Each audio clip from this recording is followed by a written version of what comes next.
Well, hey everyone. Welcome to an impromptu little gathering. Yeah, so you might have seen in my post that had a bit of unexpected, exciting things pop up. And y'all know me, I am very much fly by the seat of my pants, go where God leads at all times. And this was a great opportunity to practice that. So yeah, this was literally just 2 days ago. I was called by Jill first to let me know that her son Matt had and I had talked about this with Matt way back about his plans to have a cross country venture with a good friend of his. They were going to go see Wyoming, um, Yellowstone, the Grand Tetons, and tour through a lot of areas in between. And I love that kind of stuff because I've done lots of traveling myself, and it's just such a rewarding experience. It's such a uplifting and invigorating opportunity to connect with self and connect with God. And so Matt just he graduated high school last year, and yeah, it's just been really taking that to heart of feeling that wanderlust and feeling that itch. And so we talked about the trip a little bit as he was planning it, but this has been in the works for quite some time. And then they were actually set to leave. Him and his good friend were set to leave on Tuesday, and at the last minute, his friend uh, canceled on him. Which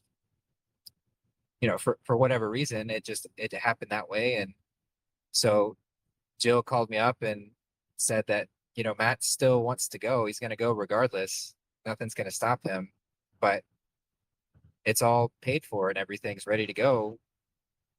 Would you want to go with? And But I would say my first reaction was like, absolutely. But then I did feel my mind start to creep in. I'm like, "Well, maybe I should think about this. Maybe I should consider, uh, I don't know, but maybe that's the responsible thing to do is just sit with it for a minute." So I said we could talk with Matt later that evening, and I mean I was pretty much already made up at that point anyway. But we talked, and I spoke with Matt and just confirmed that like he actually wanted me to go. Um and so sure enough, within with less than with about a 12-hour turnaround, I committed to going and set out packing, and here we are heading west. We've been driving for a day and a half now, and it's been yeah, it's been absolutely wonderful. So that's what I mentioned in the post, is that it just kind of changes a few things as far as the next couple weeks because I'll be preoccupied with that. But I wanted to give an opportunity to come on here and to yeah, just gather. And I love doing these things, and it was fun last time doing this on the road. So I thought, why not do it again?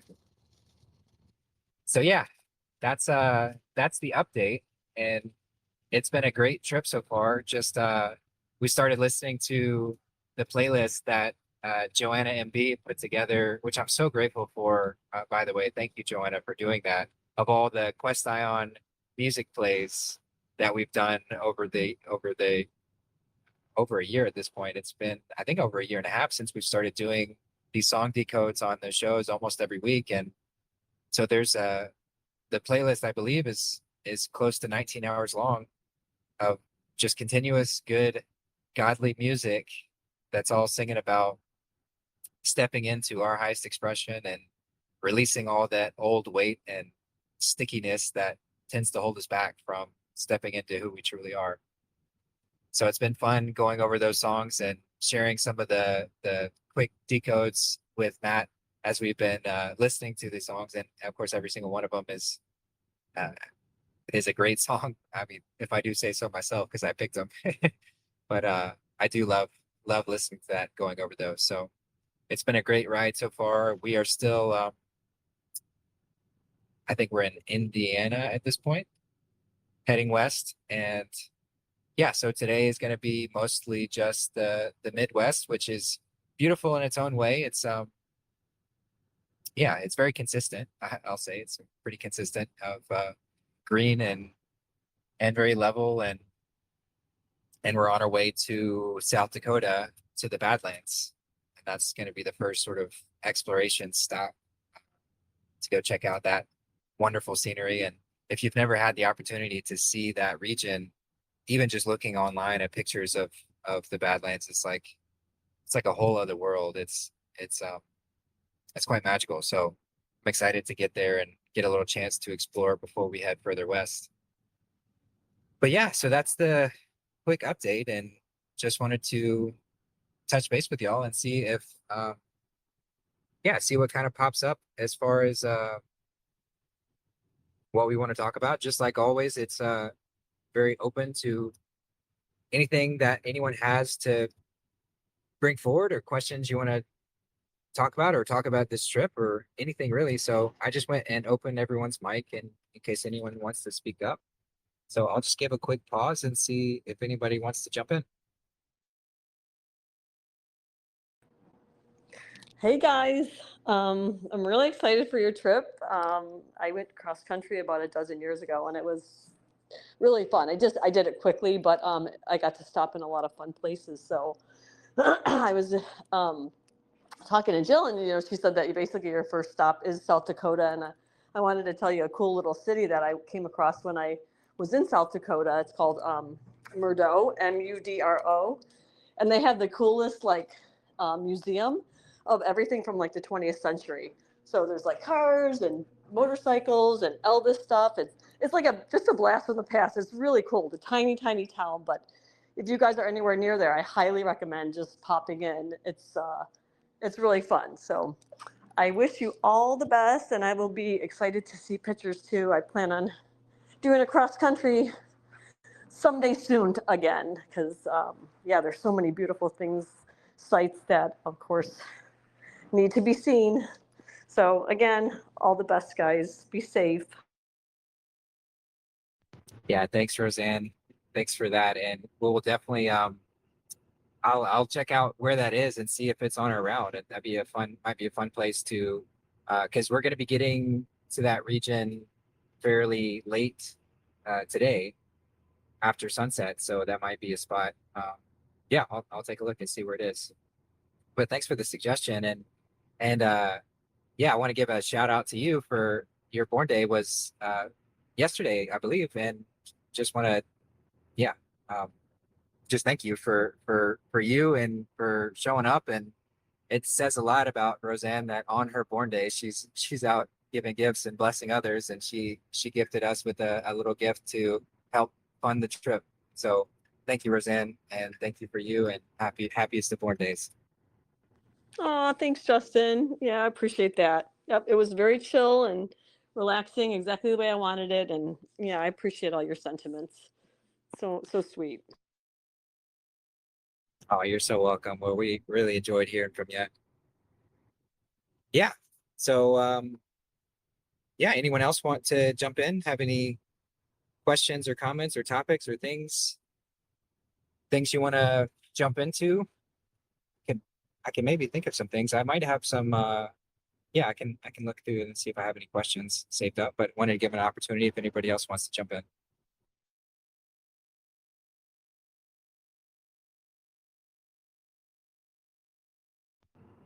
All right. Well, let me see here what we've got in questions. Remember if I stored any.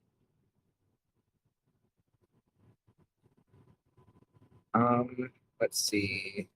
Nope, I don't have any new questions written.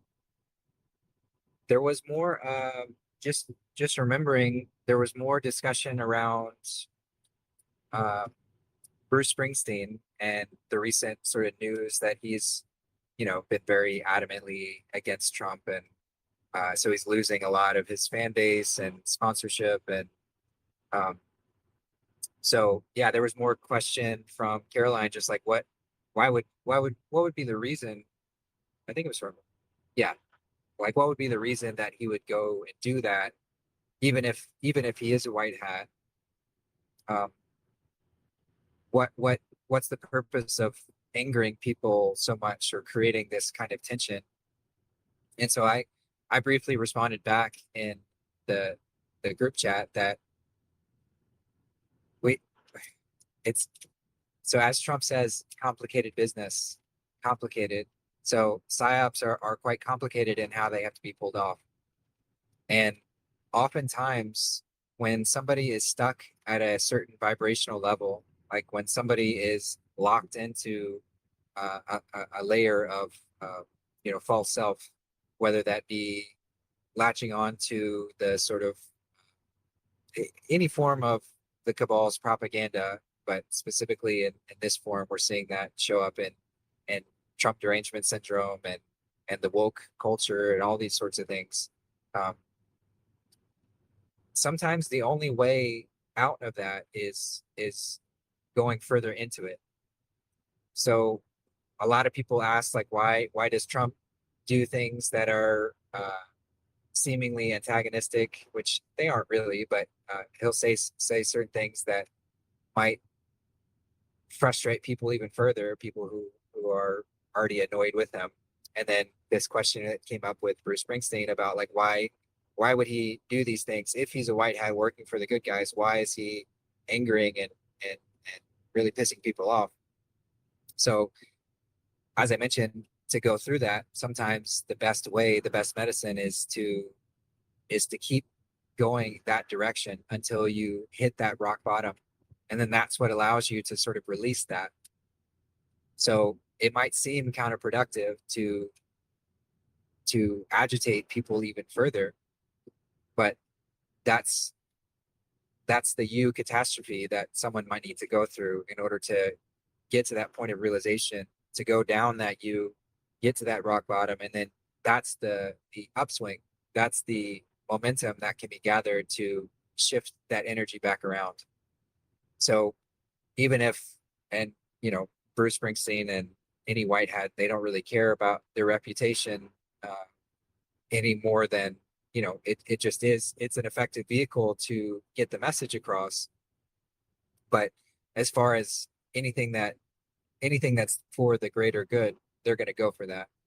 So if his role at this moment is to agitate people to be pissed off with him, and he's that contrasting element for those who do see it clearly, to start being like, what is up with everyone, just even though what Trump is doing seems good, those who are in favor of it, why are all these people speaking out against it? So they start to see it more clearly, and then those who are hateful towards Trump and what's going on, they're going to go through that moment where, as I mentioned, go deeper into it before hopefully coming out on the other side. So it's like a helpful catalyst to continue moving that energy in a direction. Stagnation is death. So when people get locked into a way and they get sort of comfortable in that space, that's what the sort of cabal created reality was designed to do, was slowly, incrementally lock people into a sort of pacifist, complacent mindset, because then that just allows further and further evil plots to develop, largely unnoticed. Slowly boiling the frog kind of thing, which I don't suggest boiling frogs, but you get the analogy. So now the white hats are in control. I've used the sort of matrix analogy of Neo being in the pod and how he wakes up and pulls that feeding tube out of his mouth, and he's like gagging on all the garbage that he was consuming and all of that. Well, that's what we're going through right now, is each and every one is going through their own Neo awakening moment where they realized, oh shit, like I'm in a tube being fed poison by this nonsense, this constant steady stream of bullshit. And so the white hats, they could take the they could take the matrix and just shut it off, but it's not nearly as effective as getting people to disconnect from the matrix without shutting it off prior to. Eventually they're going to shut it off, and It's like that's the point where everyone's got to deal with it one way or another. But the more people that they can get to disconnect themselves, the better. So instead of turning off that steady stream of bullshit that we were being fed by the cabal system, the white hats have just taken those mechanisms and they've turned the dial up all the way to 11. So what was a steady stream of a small amount of bullshit at a time, slowly poisoning us, now it's like ramped up to the nth degree. So if you're still paying attention to whether it's celebrities or the news or anything in sort of the public mainstream narrative kind of space, if that's your reality, then the amount of bullshit that you're receiving is ramping up to the point of intolerance. And the hope is that even if people don't realize that the full scope of what they're pulling away from, they at least pull away from it. So they're shifting out of that mindset of just latching on to whatever it is some authority figure says and does, and they start thinking for themselves.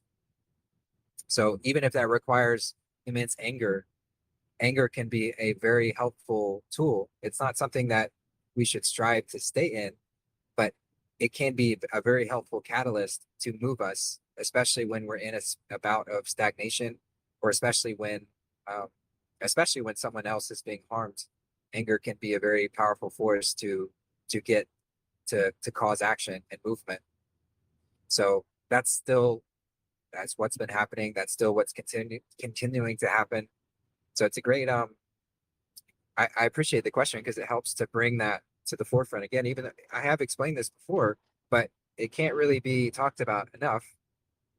Just to remind anyone that when you're watching this movie play out, when you're watching these characters do these different things and agitate people in different ways, you when in doubt zoom out and see the bigger picture of why this needs to happen.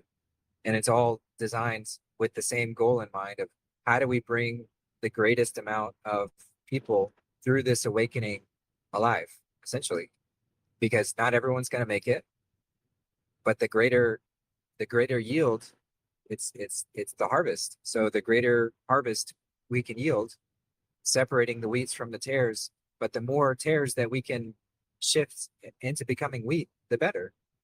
Because then that yields the greatest amount of family that make it through in this current incarnation. Now, granted, there's no such thing as death as an end.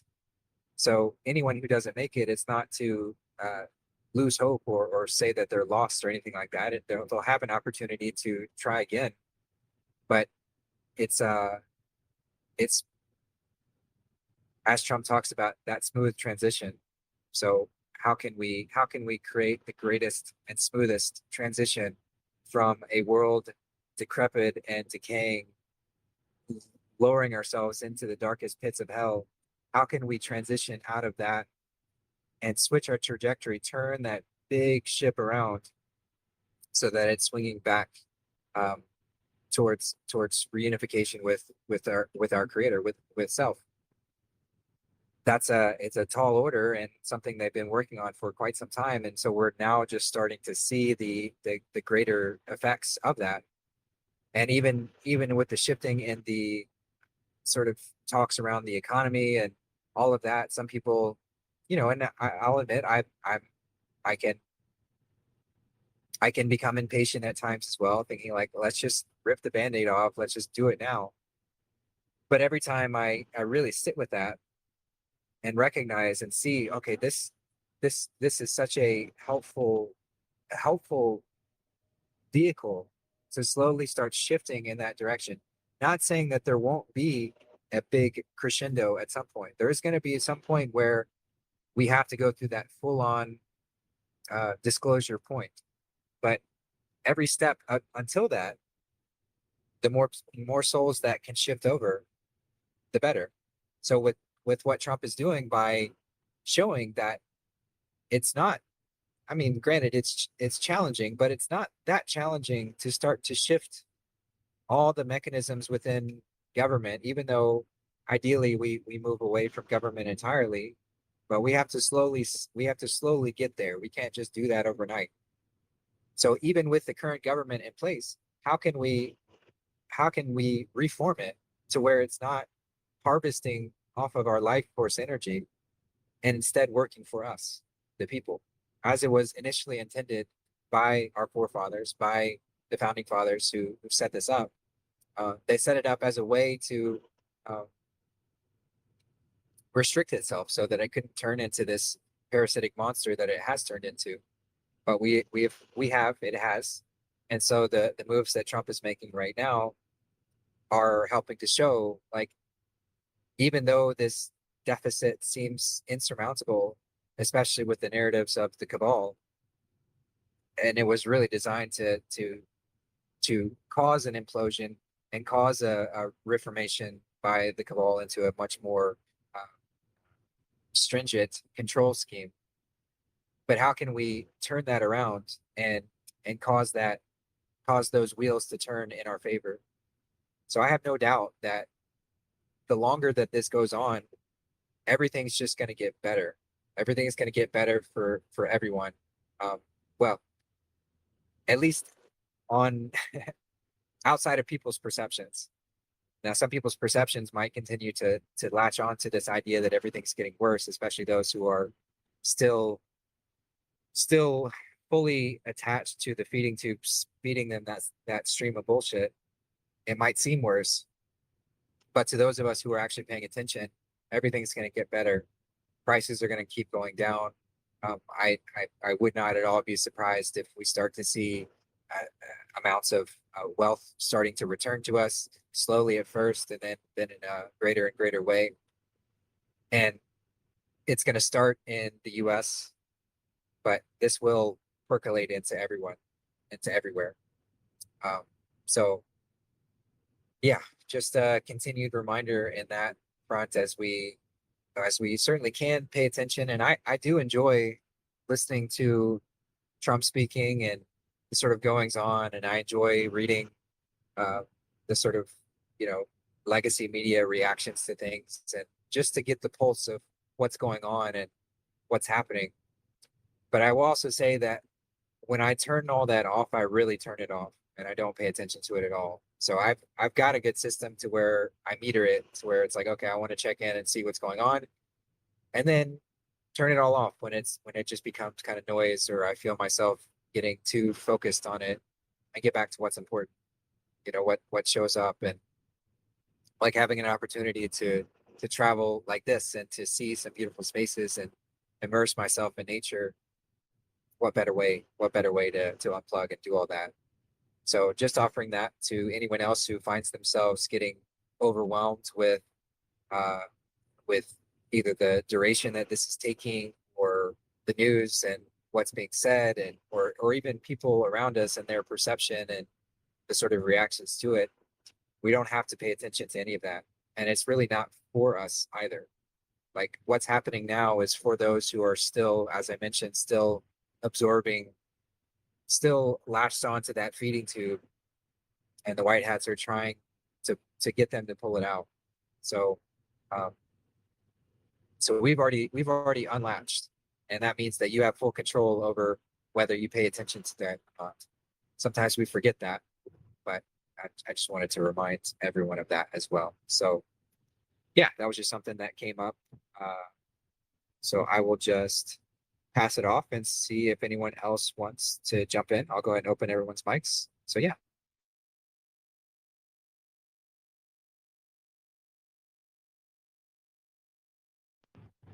All right. Oh, go ahead. Hey, just Hey, brother. hey, I could shoot in a question here. So I have a good friend of mine.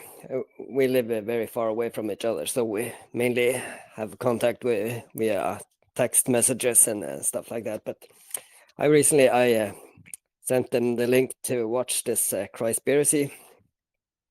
So this guy is awake to most things, the flat Earth and COVID and all that stuff, but he also he studies the Bible and really interested in that. And I sent him the Christspiracy, and he finally watched it. And of course, he agrees with most of the stuff. And but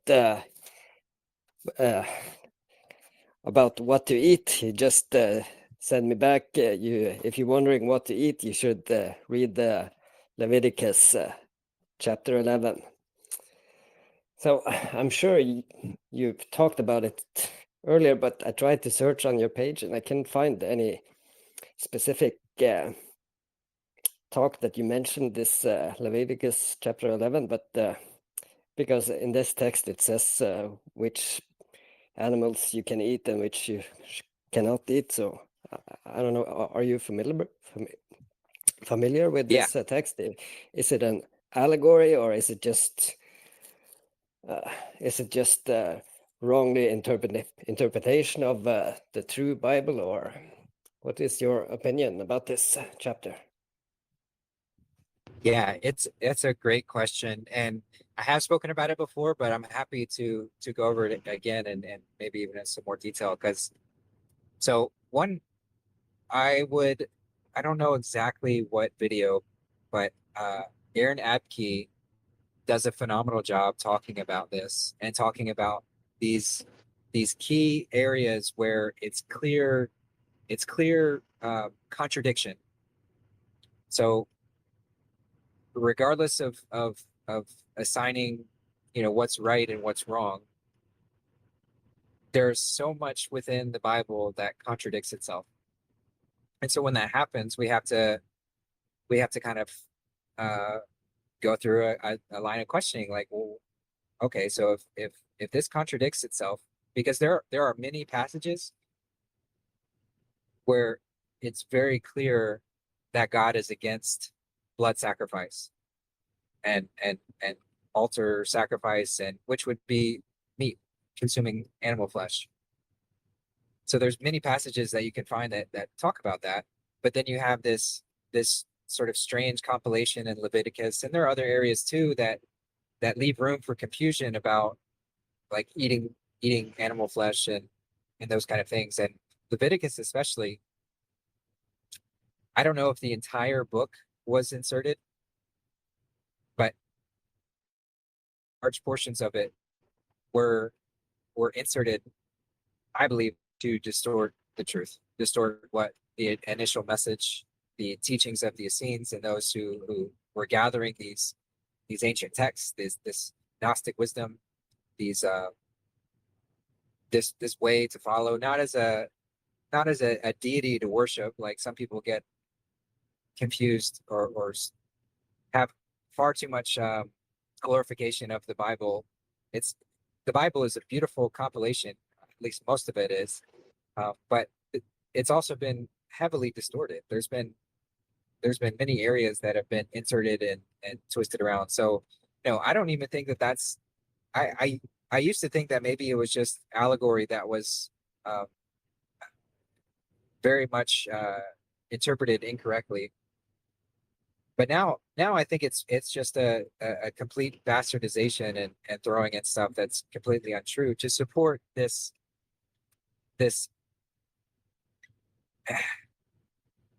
this evil energy that always pops up. And so when there's very clear passages that talk about these Moloch and Baal and worshipers who do sacrifice and do child sacrifice, and so it's that same energy that always creeps in and tries to take over. And of course, they're going to want to take any writings or teachings that contradicts their wicked ways and try and insert these messages to bring people into these evil ways. And so that's where the introduction of consuming animal flesh was really inserted, was to slowly walk us towards where we would be comfortable with eating children. Like that's the darkest and nastiest that it gets to. But if we start to destroy our moral compass by consuming other innocent creatures, that's an easier step seemingly for people to adopt than jumping straight to child sacrifice. But that's the goal. That's what it's designed to get to. I mean, that's something that's not explicitly talked about in Christspiracy, but something that, yeah, you actually you put together that great video talking about flesh consumption of a talk that I did about it, but he had a great animation to put to it, and but it's the same form as adrenochrome. You know, you're harvesting the life essence of something else, and sure, you can gain a temporary power from that, just like all black magic has a temporary power that you can gain, but it's only short term, and there's a long term cost always. There's no way, because black magic is about stealing. It's a stealing energy. So if you're participating in stealing, then yeah, for that short term, you might gain a boost, seemingly, at least in the physical. But long-term consequences always lead towards death, because creation does not support cannibalistic nature in all ways. The parasite, if we allow the parasitic nature within ourselves to fester and grow, well, then we're signing our death warrant, basically. And not to sound ominous or looming or scary, but it has to be that way, because if creation was just open to the devolution of the parasite, well, then eventually it would eat itself and cease to exist. So there has to be something in play to stop that parasitic energy some way or another. And that's why there are these powerful laws within creation that when we start to negate them, we fall into that, and it eventually destroys itself, stops itself. So as far as the Leviticus insertion, that is absolutely a demonic insertion to convince us that it's okay to consume the flesh of innocent creatures, and it's slowly walking us towards that parasitic way. But I mean, if you want, I can I think I can still find it. I have a series of passages that are very clearly show that God is against blood sacrifice in the Bible. So if you want to use other biblical representations to sort of refute that, it at least presents the contradiction. And it's like, it's another thing that Aaron Abke does really well, of showing the contradictions between within the Bible itself, but also mainly, or especially in the New Testament, with the teachings of Paul that contradict with the teachings of Yeshua. And so his point is like, well, if there's a contradiction, I think I'm going to go with the big guy. You know, I think I'm going to go with Yeshua instead of Paul. But the church, as it forms, often goes with the teachings of Paul over Jesus, which just make no sense. Like, if we call ourselves a follower of Christ, a Christian, why wouldn't we go with the teachings of Christ over this other? So it's like these kind of places where we can see these contradictions. It helps us to come back to what was the initial intent, which was to guide us towards a higher way, and to lead us away from the animalistic sort of devilish nature, which we all have within us. There's no devil outside of us. It is within our nature. It is our choice to be that, but we don't have to. And if we do go that way, then death is our answer, and that's okay. It's simply, as I mentioned, just a way to stop that cannibalizing chain. Or we can shift without death needing to shift us, and we can shift and get back on the path and start harmonizing instead of becoming discordant. So yeah, I will I'll see if I can find that series of passages that talk about God being against blood sacrifice, and you can send that or use that if you'd like. I'll post it in JC Family as well, in case anyone else wants to see that. And yeah, so that's what I got for that one. Yeah, thank you very much for for your perspective. Yeah, I would love if you could send those. That would be very interesting to read those, to have a to stabilize the curve there too, so that it doesn't say only that. Yeah. So thank you very much. Yeah, you're so welcome. And Leviticus is also just full of a bunch of rules and definitions and absolute ways, and that's also quite contradictory, especially with uh like if we're talking about the Mosaic law based on the Ten Commandments. Well, why, if that was intended to be complete and whole, why are we now devolving into a need for legalese rules? And that's what Christ, why he was constantly at odds with the Pharisees, because they were always trying to admonish him for doing things that were outside of the stupid little rules, like eating on the Sabbath, or whatever, working on the Sabbath, or whatever he would do. They would come and try and criticize him for that, and he'd be like, it's not about these stupid little rules. There's and how about we take the Ten Commandments and we make them even simpler, even easier to follow, because it really don't even need those two, because it's just, if we get honest with ourselves and connect with our heart and connect with ourselves and connect with everyone around, then it's very clear. Love God with all your heart, which is complete goodness, with you included in that. You stem from goodness. Everyone stems from goodness. Everyone is of God. So love God with all your heart. Love your neighbor as yourself. He had to distinguish those two, because people don't often equate themselves with God. They don't often equate others with God. They don't often equate creation with God. So if you need that extra emphasis, great. But even just the first one, love God with all your heart, love goodness with all your heart, love this creation that is God goodness with all your heart. And you can't ever fall into these ways where you start to harm yourself or someone else, something else.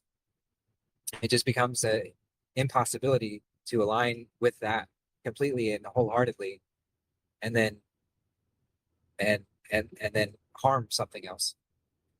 So that's another sort of contradiction that Leviticus, and there are other, I think there are other books in the Old Testament where it's like all about these rules and regulations and specifications around everything.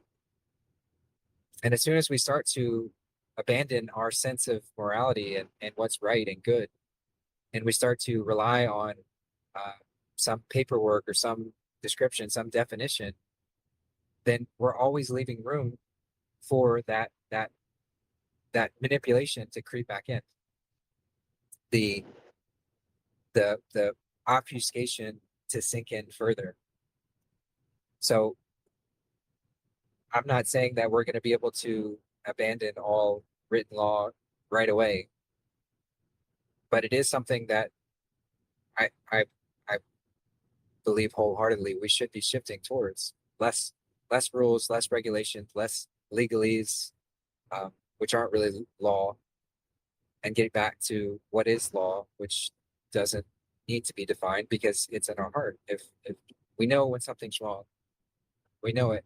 There doesn't need to be, I mean, granted, there are challenging situations where dialogue and discussion and movement is needed, but if everyone is aligned with that goodness, then we can figure out what the right thing is without the need for the constant, focus on law or written legalese to define it.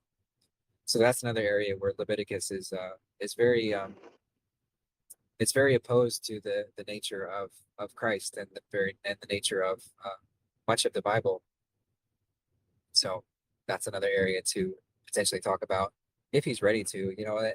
It's also something where um, if somebody is hyper focused or really wants to believe that kind of stuff, like yes, we can offer and we can release to them, but just be comfortable with the fact that he might not be ready for that, and he might need to hold on to this idea that some specific chapter in Leviticus gives him permission to murder and eat innocent, pure creatures that don't want to die.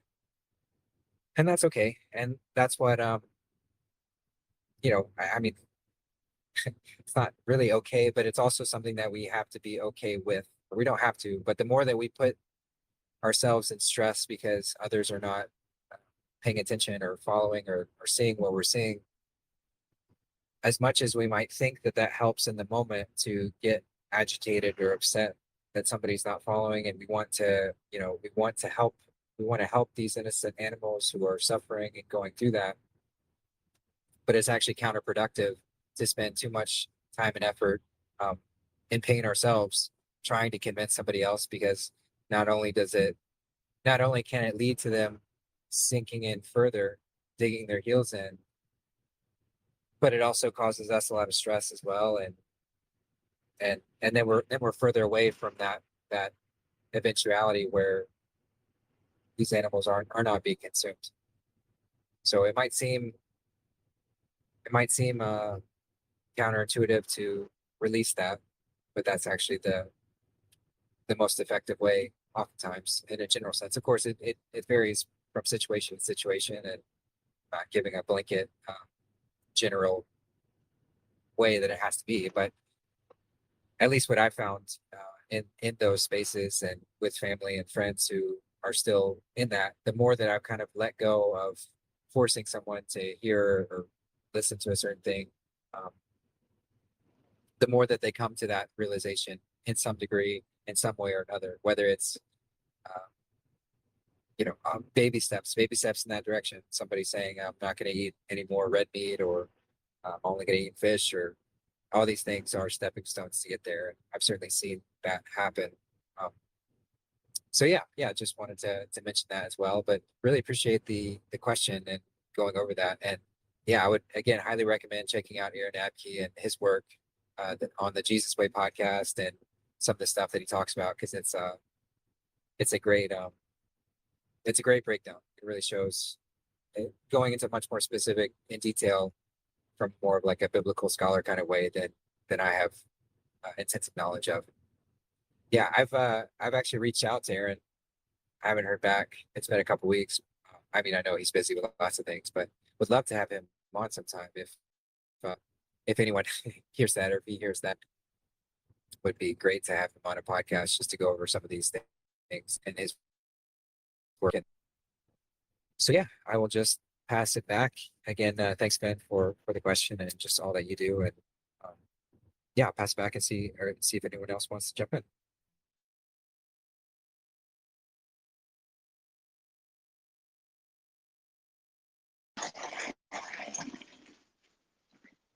Hi, Hey, can you Joe. hear me? Hi guys, how are you doing? Good. Good. Hi, Matthew.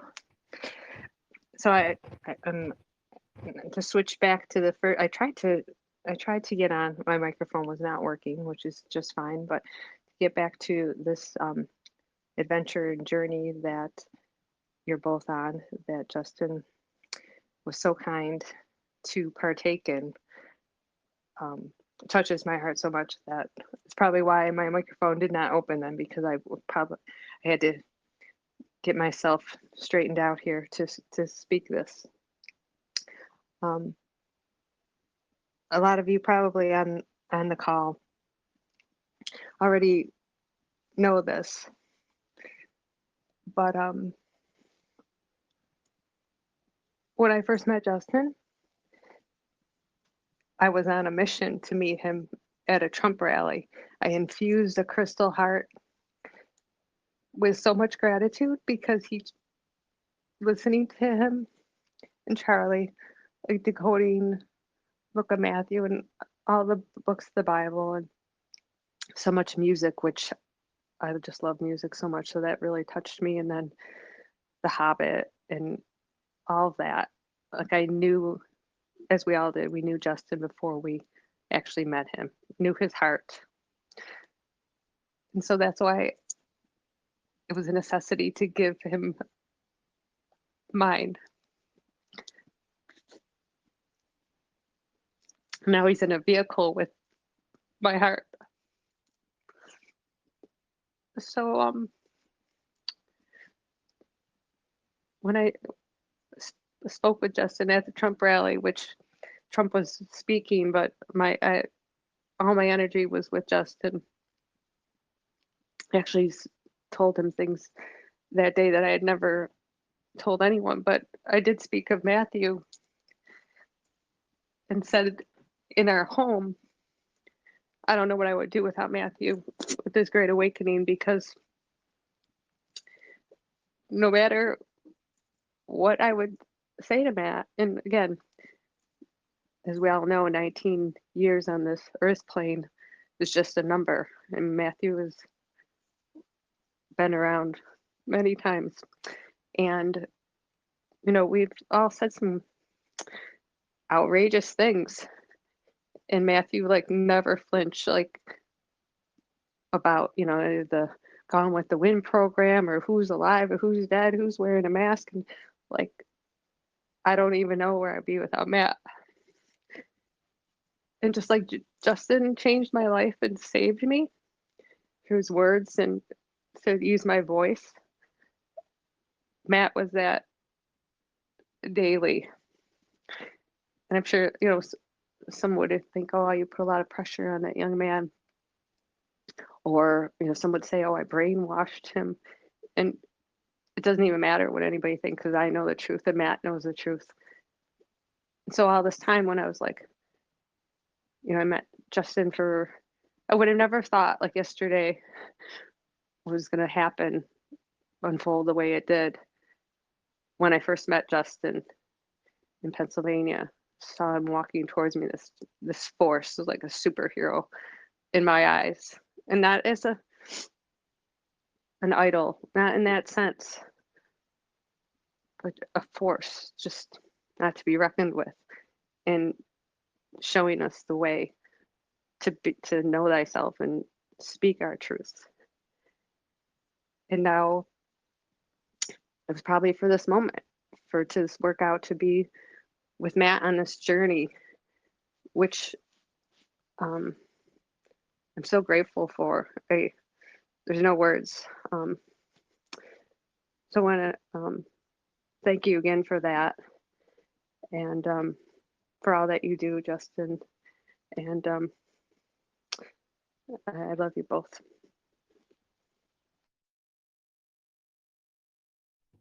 Thanks, Joe.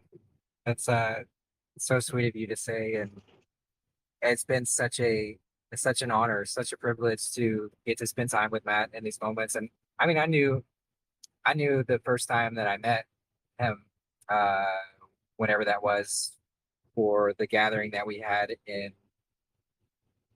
Guilford, and with Darth and all the lovely family who came.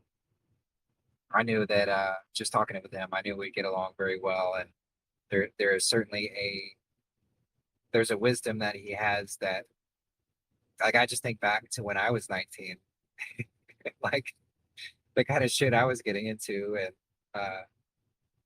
none of these things were really. I mean, there was always my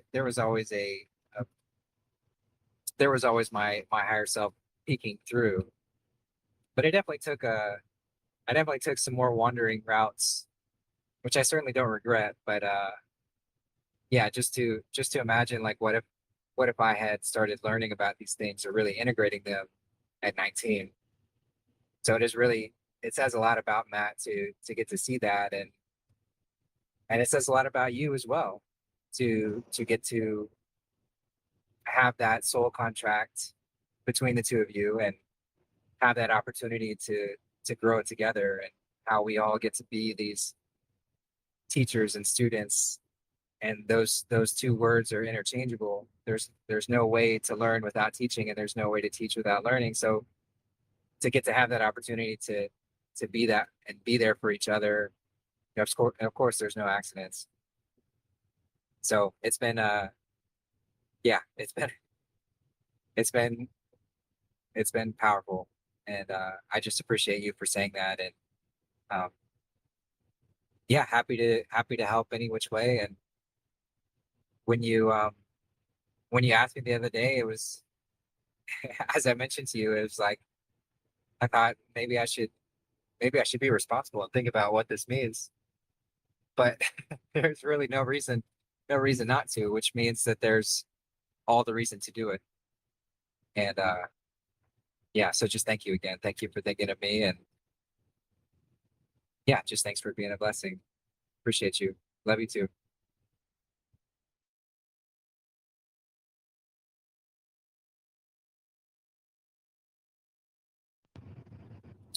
Yeah, anyone else got anything you want to talk about? Topics?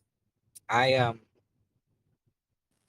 yeah, I was talking with a, a smaller group the other day about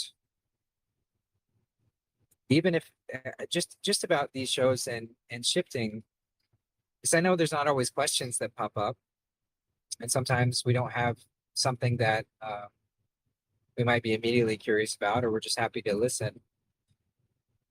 But I would say that since many of you, it really doesn't matter how long, we're all learning and growing, and we're taking things, myself included. I learned so much through these things, and it's even very much aligned with my human design, which my inner authority is self-projected. So when I have these opportunities to speak about these things in an audible way, that's like really in line with my inner authority. And that's actually the best way for me to process things and to integrate them. So a big thank you to all of you who give me this opportunity. I mean, granted, I guess I could just talk to myself, but it's not as fun doing it that way. So to have others who want to engage on these things and speak about these kind of things is so helpful for me to learn. But my point is that we're going through and we're learning all of these different practices and strategies so that we can not just intellectually learn about them and think, oh, that sounds nice, but to actually take them into our lives so that those we encounter and speak to and situations we come across and ones that feel good and ones that maybe don't feel so good or uncomfortable, all of them are opportunities for us to put this to the test. And every time we take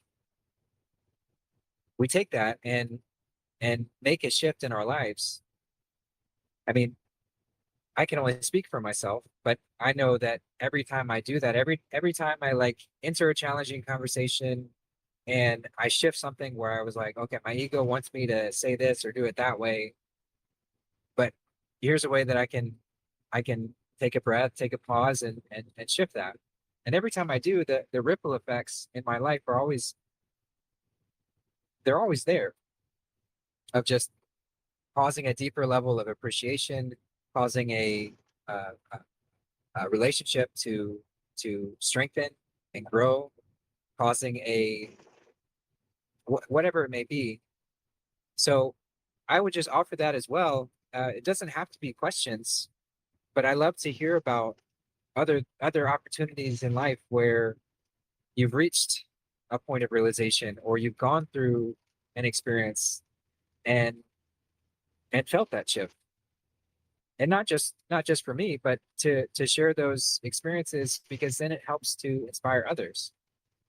So it's the greatest, it's such a great gift to offer experiences that we've gone through or moments in our week or our day that we felt that shift or felt that, or even those moments where it's like the challenge might have been too overwhelming in this moment, and not to beat ourselves up or to fall into the shame or guilt over anything, but to bring light to it and talk about where the challenge was. And then, of course, we can talk about it together, but just even just offering that is so beautiful to give to others, to give more, yeah, just to help bring awareness to situations, because if we're going through it, we're all connected. So we're all going through it, and it's all showing up in different ways and different forms, but relatively the same. You know, like the characters in your life are going to be different than the characters in my life, but the roles, the archetypes are still going to show up in the same way. There are these major uh, character traits that show up in our story, and we embody those character traits at different times for different people. So it's like this, that's always exciting, always beautiful. But the more that we can talk about the story, up and our ways to work through it and our ways to shift our character type and transmute these different things, it's so wonderful. It's so wonderful to offer that. So I would just throw that out there to see if anyone has anything that pops up when I talk about that, of yeah, just an experience that you had, a moment of revelation, a shift in a conversation, a struggle that we're going through. You know, like there's no end to um, things that we can talk about, and it's all connected.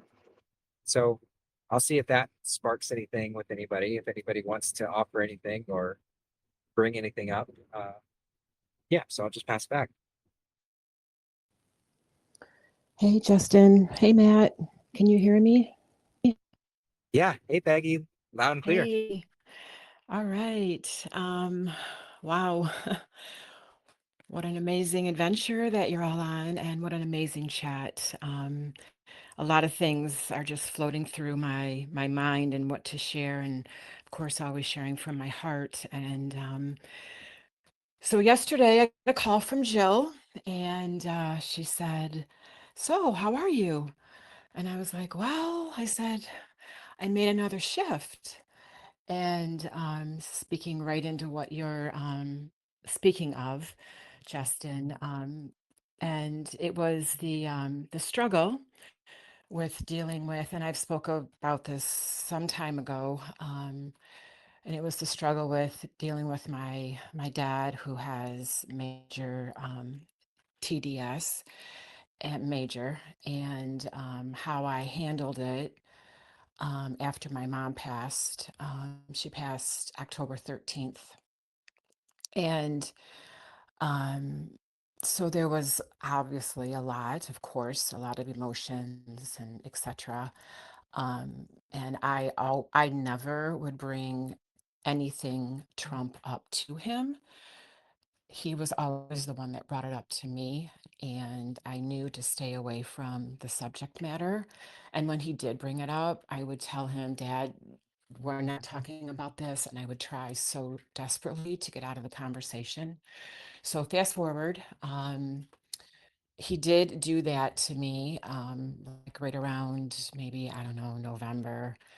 And I just got up and I just left. I composed myself. I'm sure I had a few tears that were flowing, but I composed myself and I just got up. I just put on my shoes and I just walked out of his house. So fast forward, I think I stayed away for like a month. And that was the month that he used with my sister and my cousins to clear out the house, which was fine. So fast forward, I've recently had the opportunity to spend some time with him. We had a garage sale at his house last weekend. So it was like a Tuesday, Wednesday, Thursday through Sunday event, Saturday event. And it, it was it was amazing. I think I don't know what he realized, but I do know that he probably missed me for a month, that I just disappeared out of his life once again, just became separated. And so this past weekend and the weekend of the garage sale, like when I walk into his house, like I feel as though I'm totally, I don't know the correct word to use, but um, I've totally cleared like anything having to do with where we're going, stepping out. Like I have to like step back into the matrix world with him and meet him where he's at. and kind of sort of be a little apprehensive because I never know when he's going um, to speak about Donald Trump. And so during the garage sale, he did. After everyone went home, it was him and I. We had a little chat, and it got heated. I stayed calm, cool. I listened to him for the most part. I didn't say anything that I wasn't supposed to say. He finally calmed down, and he did not get as irritated and anger as he normally does, like getting up on the edge of the seat and just like coming at me. He didn't do that. So I just remained calm. And then I returned to his house on this past Sunday and did a yard project with him. And I'd have to say that this isn't about me. This is to share for everyone else that I actually achieved or I accomplished the goal to, after being beat down for so long by my dad, I actually accomplished whom I love so much. And he is so much like me, and I'm like him, and I've spent so much time with him. I mean, it's not just like I worked with him for years and I'd see him every day and we'd work together, and he taught me when I was a young girl. So I know my dad. Like the oldest daughter knows their parents the most, the best. And I know my dad. So I had to, I had to, I did what I had to do for myself and for him. But I achieved the challenge. Um, so I feel as though when Jill asked me yesterday, I was just like, yeah, I made the shift. And that is what I was speaking of. And then, of course, she went into her story about Matt and leaving, etc. And then she said to me, guess who's going with Matt?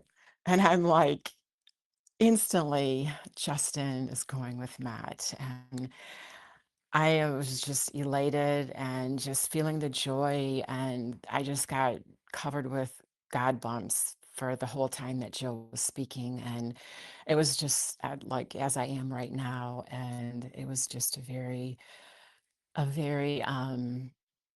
miraculous, not miraculous, but a joyful time that we spent. And Jill and I have journeyed through this together with Cheryl. And I remember, I have one more quick thing to say, but it's a good one. I just want to like piggyback what Jill spoke about the rally and meeting you. And I was in the circle when the two of you met up, when you were guided to be together. I was standing outside the circle, and I was just listening and admiring both you and Jill, and how you connected.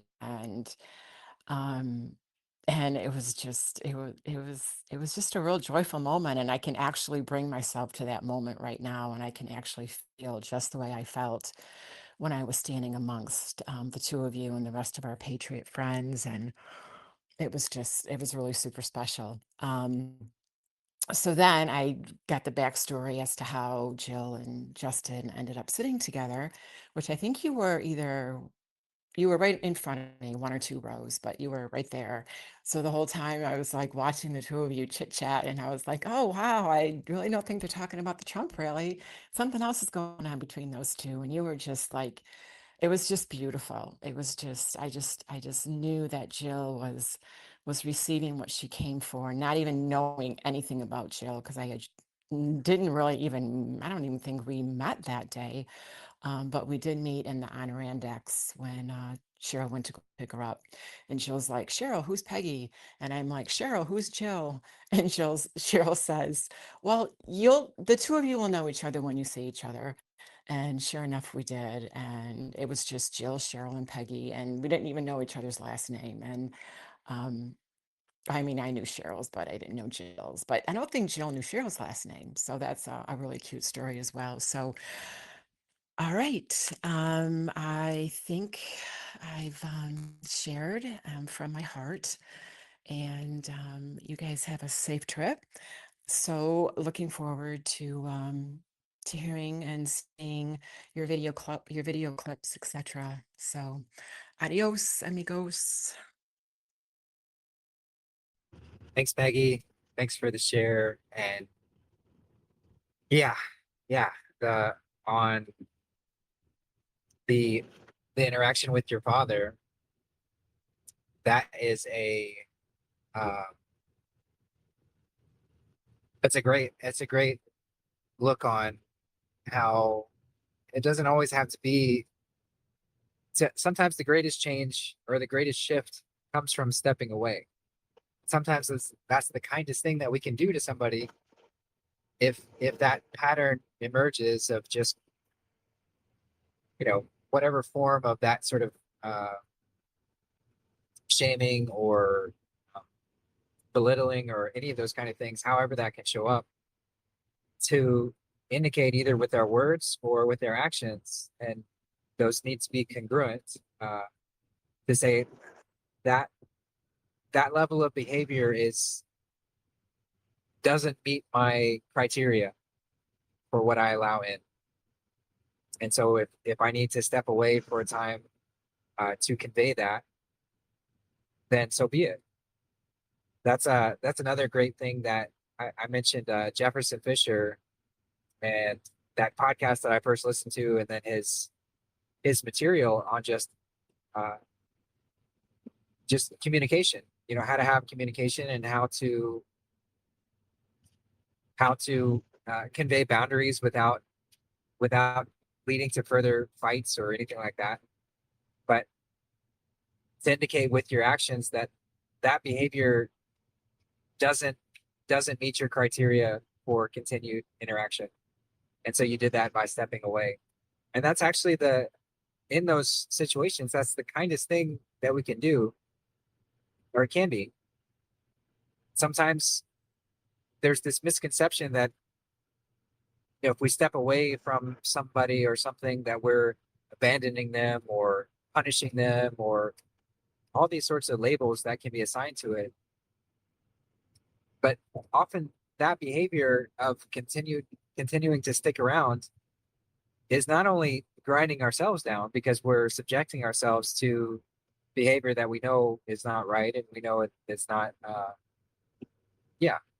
it's not right, but we're also enabling that behavior by allowing ourselves to be subjected by it. So we're not even giving that individual an opportunity to reflect and see this is not okay. And sometimes people go their whole lives and have never had that layer of communication to say what I'm doing is not okay or it's not tolerated, because it's just been enabled by everyone around, the people pleasers. And I speak from experience when I say people pleasers. I've very much fallen into those ways of just allowing someone to either walk all over me or um, being nice, right? That's why I've said before that fuck being nice, be kind. Nice is fake. Nice is putting on a face to appease someone's ego or what somebody wants to hear at that level. Being kind is being willing to speak or do whatever is necessary to appeal to that higher self. And if somebody doesn't want to step up into that, then sometimes stepping away is the kindest thing we can do. It's not antagonizing. It's not punishing. It's not mean spirited. It's not abandoning. Sometimes that can be the greatest gift. And whether they realize that gift in that moment or not, it's not up to us. But if we ignore that and we just keep enabling the behavior, then they might never reach that point of realization. But if we do step away and they have a point, even if they go through that, just as I was mentioning earlier in the show about anger or whatever being a catalyst, and sometimes people have to go all the way down to the bottom to get through it. Well, that's that same sort of way. So if they get angry at us for stepping out, and if they accuse us of abandoning them or whatever, or other people do, it doesn't matter if they continue to hold on to that anger towards us, even if it's never realized in this lifetime. They're still one step closer to that realization of like, oh, this kind of behavior is not okay. And because there is no other, by me doing that to someone else, I'm doing it to myself. So it's helping to stop those continuous patterns and to give an opportunity for change. So that's been that's been a theme that's popped up not super recently, but it certainly has been fairly consistent in my life, at least in recent years, of having that threshold of behavior that we find that we tolerate, and getting very clear when that line is crossed. And when it's crossed, it's no I don't need to throw daggers or get upset or get direct anger at anybody else, but just to say this is beyond my tolerance level. So I'm stepping away. And we can say that explicitly, or we can do it with our actions. I do find it's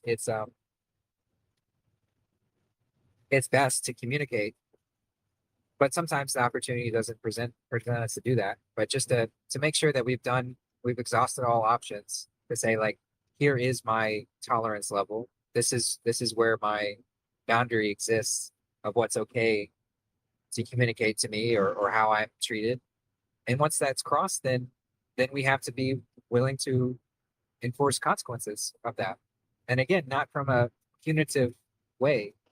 It gets very misconstrued that that's somehow punishing. But just to say, okay, well, I made this line very clear. You chose to cross it. And so therefore the next action, the sequential action, so consequence with sequence, the sequential action that follows is like, okay, you crossed this line. So therefore there needs to be some deeper enforcement of the boundary. Say that's not okay. And oftentimes the best way is just to step away and say we can reconvene at a better time, but I'm not even really speaking to you. Just as you said that you know that you know your father, you've come to know like his higher self or his true self. And when it falls into that egoic way, so to allow him to be in that egoic self for as long as he wants to, and without any expectation that he has to shift or has to move, but say I'm not going to communicate with that layer of you, because I'd rather communicate with the true you. And if you don't want to reach that, I can't force you to reach that point. I can't force you to see that or be that. But I can step away until that's yeah, just just just a fit for all involved. Yeah. Great example. Oh, go ahead. Thank you. Thank you. A couple more things to share. So I returned the next morning, and Emily was at the house before I was.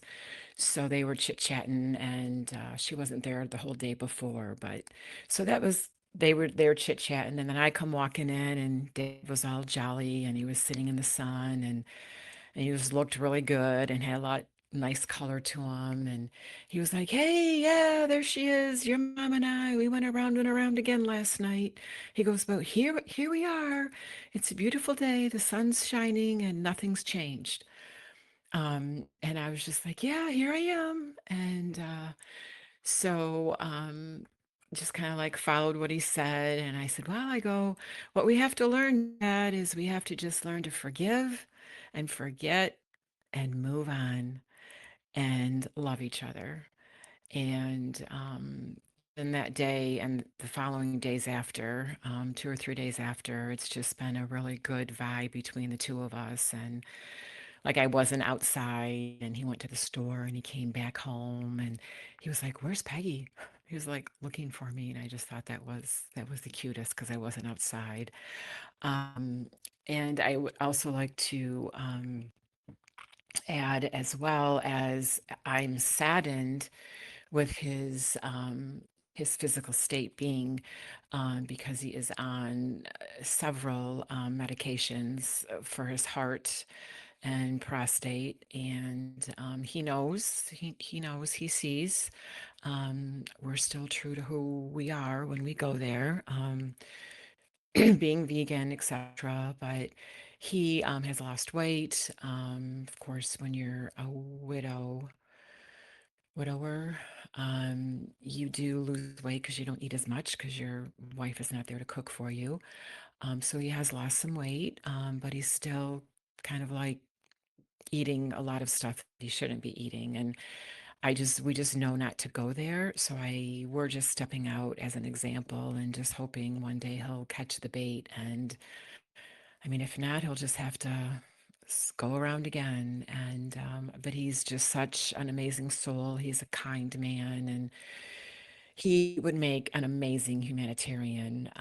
He just loves to work for other people and do things for other people and painting projects, etc. And he's just has a big soul and a big heart, and he's just a real kind person. So, and I told him, I looked right at him and I said, my goal for you is so that you would become all alkaline and you could get rid of your disease. And he just kind of like looks.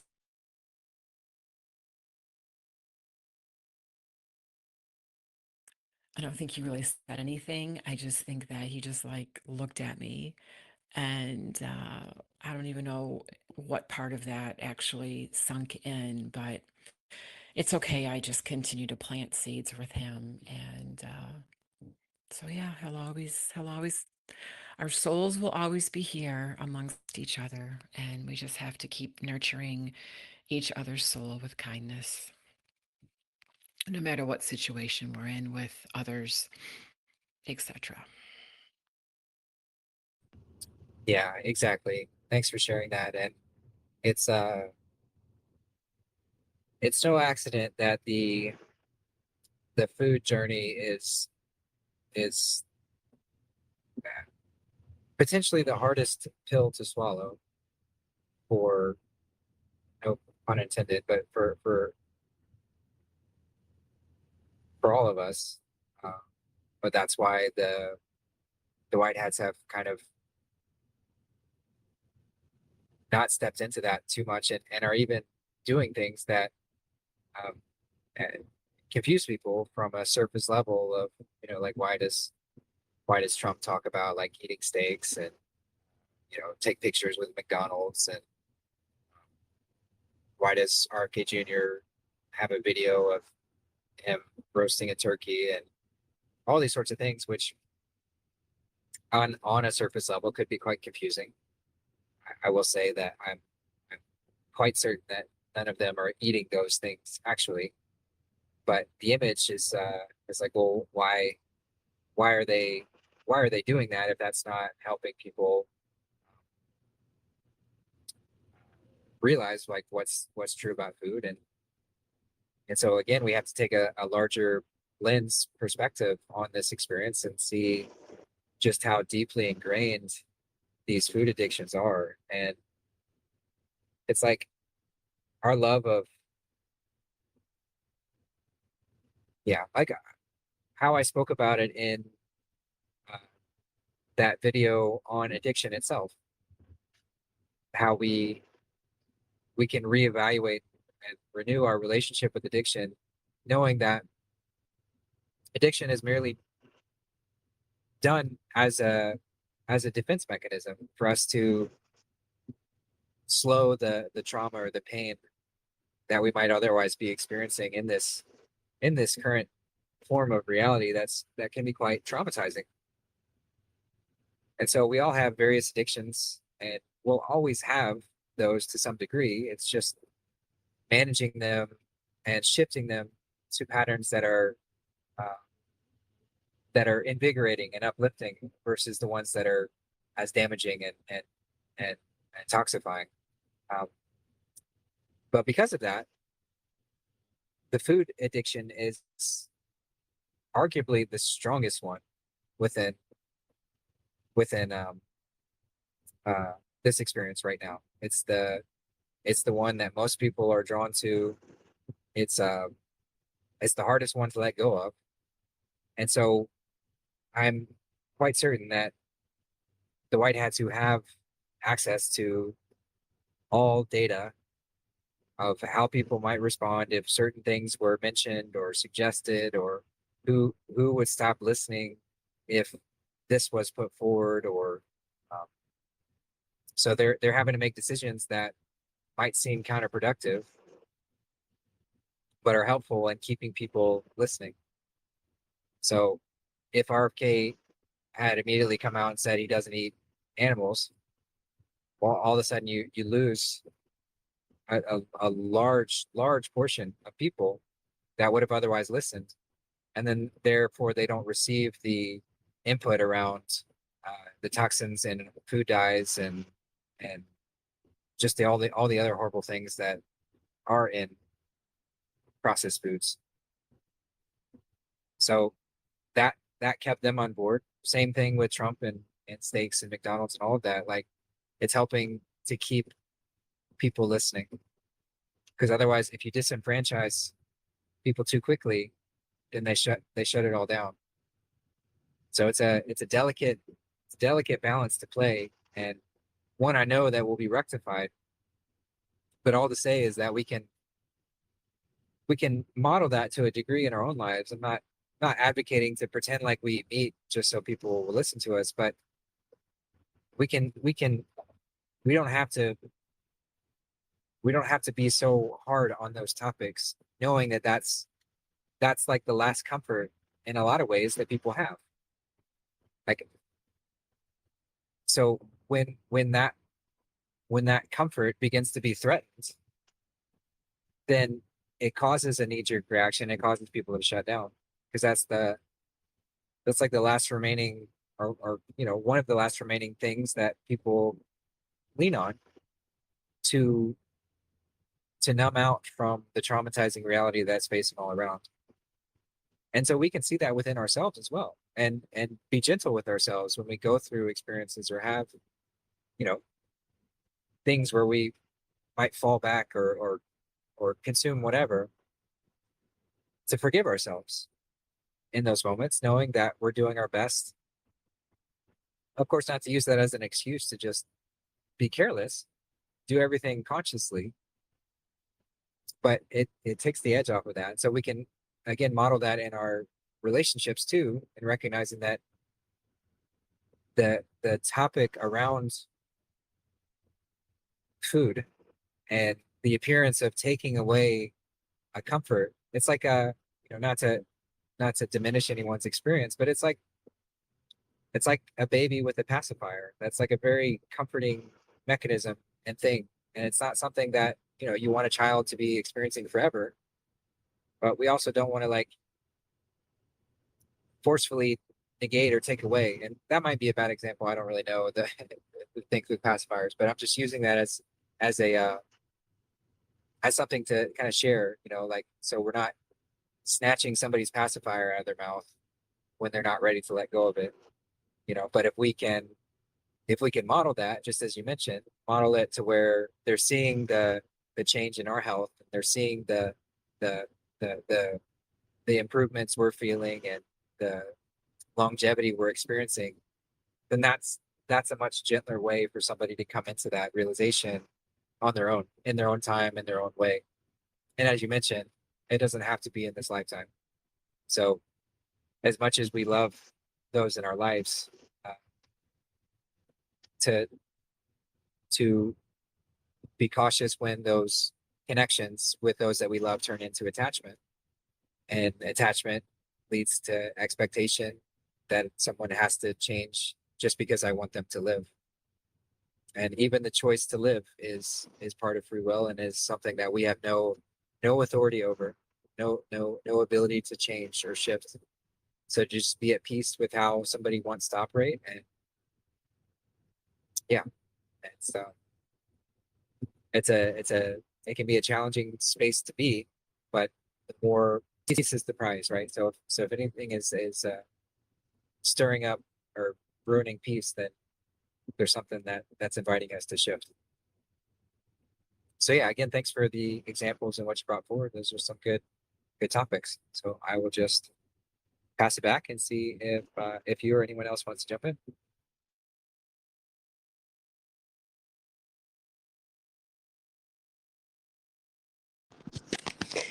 Yeah, such a great conversation. Thanks, guys. Thanks for your shares, Jill and Peggy.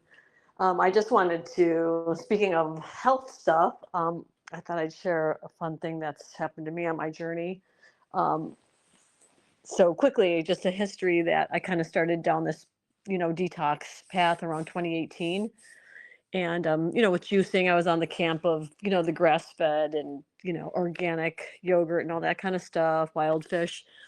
And just like you were saying, Justin, I mean, I couldn't have jumped right in then. I wasn't ready. So I took it in stages, and I was listening to medical medium because he wasn't a meat eater, but he didn't say anything against about meat eating. Anyways, I started juicing and stuff, and I could tell like I was getting some serious like detox and some stuff coming out of me that I knew shouldn't be in there. And um, I had always worn glasses since I was probably 12. My mother, she had, I got the backup lymphatic system from my mother, which is what, when you don't have good eyes.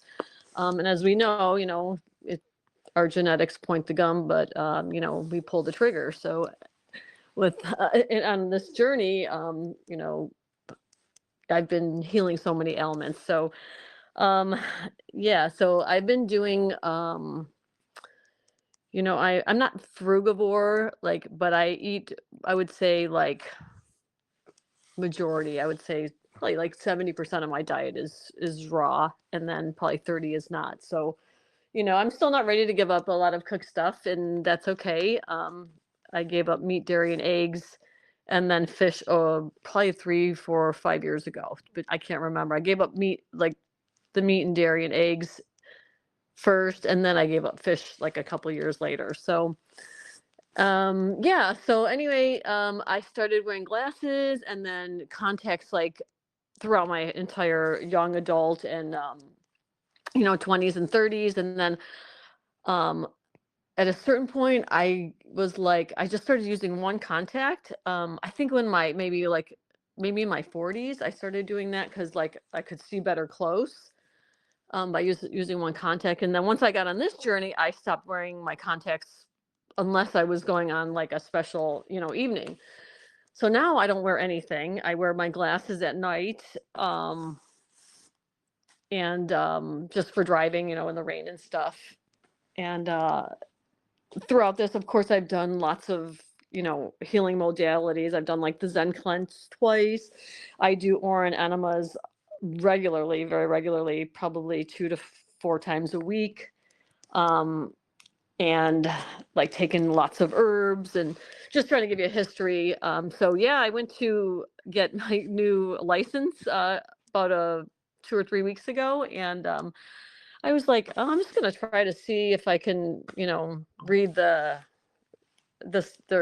sign without my glasses, and yeah, I could totally read it. So in all the years I've gone to get new licenses, which of course it's not a lot, but every 10 years I think you have to look again, and see if you can read it without it. And yeah, this year I couldn't. I mean, I could read it without my glasses. So it's just amazing. I was like so excited to like, I've been seeing lots of changes, but this is such an obvious change that I'm healing my lymphatic system. And yeah, I just thought I'd share that just to keep going. And, it's going to take a long time for me, especially like, I didn't, we don't get our ailments overnight. So it's not gonna, things aren't gonna get healed overnight. So, yeah, but it will happen. We stay on the path. So thanks, guys. Thanks, Roseanne. Thank you so much for sharing that. It's yeah, I remembered you shared that a couple weeks ago. But I'm so glad you shared that here, just to give that powerful testimony that to negate these these black spells, and forgive them, Father, for they know not what they do, but that these doctors have in their head that there's certain things that just can't be healed, and you're just gonna have to deal with progressively getting worse. And and eventually failing. Um, just the kind of layers the death toll breeds into us. So yeah, to to see that is something that is pretty universally accepted by the mainstream medical, that eyesight would not improve like that. And here you are experiencing it firsthand and literally seeing that happen. And it's amazing. It truly is just to show just how miraculous we are, how amazing our body is to address itself, to fix itself. And all we have to do is just get out of its way. And it doesn't have to be extreme. As you mentioned, you're not 100% raw. You don't, there doesn't have to be this kind of like, um, overly dogmatic way of purity in all ways, but just the mindset of continuous shifting. And I think that model of it's like very similar to Freely's model of raw till four, and the high raw way, or um, there are lots of ways you can describe it, but just having the majority of my diet being raw living foods, and then especially while my body is transitioning, which I think is ideal for most people, is to have those denser things that we're still accustomed to. Because I mean, we've talked about how doing too much too fast um, can be detrimental as well. So just pacing ourselves with it, and you've been chipping away at these layers, and so every opportunity that your body has to take a breath and say, "Oh my God, we've successfully put out all the fires, all this hyperacidity in these different areas that most people don't ever have a break from, because it's just constantly in this state of consumption and not really cleansing oneself fully." Then your body has that break, and as soon as it has that breathing room, it starts to go after these areas that it didn't have time to do prior to, like the eyesight, like the hair or the skin, or all these different things that are often just put on the back burner. So we have these misconceptions that, oh, we're just supposed to have these things happen as we grow older. But in actuality, these are just symptoms that our body wasn't able to address to stay in this perpetual form, because there's no reason, there's no quote unquote scientific reason why cells should die. There's no reason why every layer of our body shouldn't regenerate completely anew, except for when it has this toxic overload and it can't address it. And so then that's when we see the slow decay. So thanks again for sharing that. It's a very powerful testimony, very encouraging. And yeah, just to put that out there for anyone who wants to, you know, have more motivation to make a shift. And again, not to jump in too much too fast, like be gentle with yourself, but the more that you are willing to make those shifts and changes, the more benefits you will receive. And it might not be all at once. It's a process, but the rewards are definitely there. And I would just ask too, because I know I've spoken about, I don't wear glasses, um, uh, nor has it been a big part of my life. I have like, I think they told me I have a minor stigmatism that even from their perspective, they said shouldn't get any worse. Um, but I'm hoping that, I haven't gone to like actually get my eyes tested or anything to see what shifted within that. Um, but I know we've talked about before how wearing glasses actually weakens our eyes when we do it constantly, when we're always wearing glasses, putting contacts in and things of that nature. It's actually training our body to use the crutch. So is that something that you were uh, you were aware of as you were kind of shifting out of that? And yeah, if you could maybe speak more about that, just like putting the glasses down and not wearing them as much. Yeah, absolutely, Justin. I always intuitively knew, like, I was that person even when I was like on my in my 20s and drinking and stuff. I would be like, I don't take aspirin. I just like ride it out. I don't take ibuprofen, So I intuitively knew. I mean, at one point they put me on these like anti-steroids because I was having like knee aches, and he gave me this really ridiculous that I had this like some form of like gene deficiency, and that I'd be on these steroids for the rest of my life. And I did have some aching in one of my knees, and so I was like, oh wow.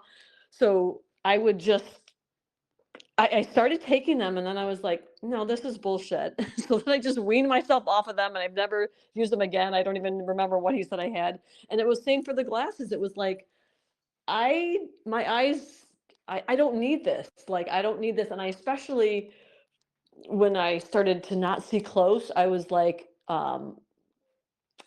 when I dropped that, like the one contact, I was like, feeling like I really I don't need this crutch. And that's when I just was like, every day I felt like my eyes were not relying on the glasses, and I could see crisper. And now I have like these sunglasses in my car, which I never use, but I just have them in there.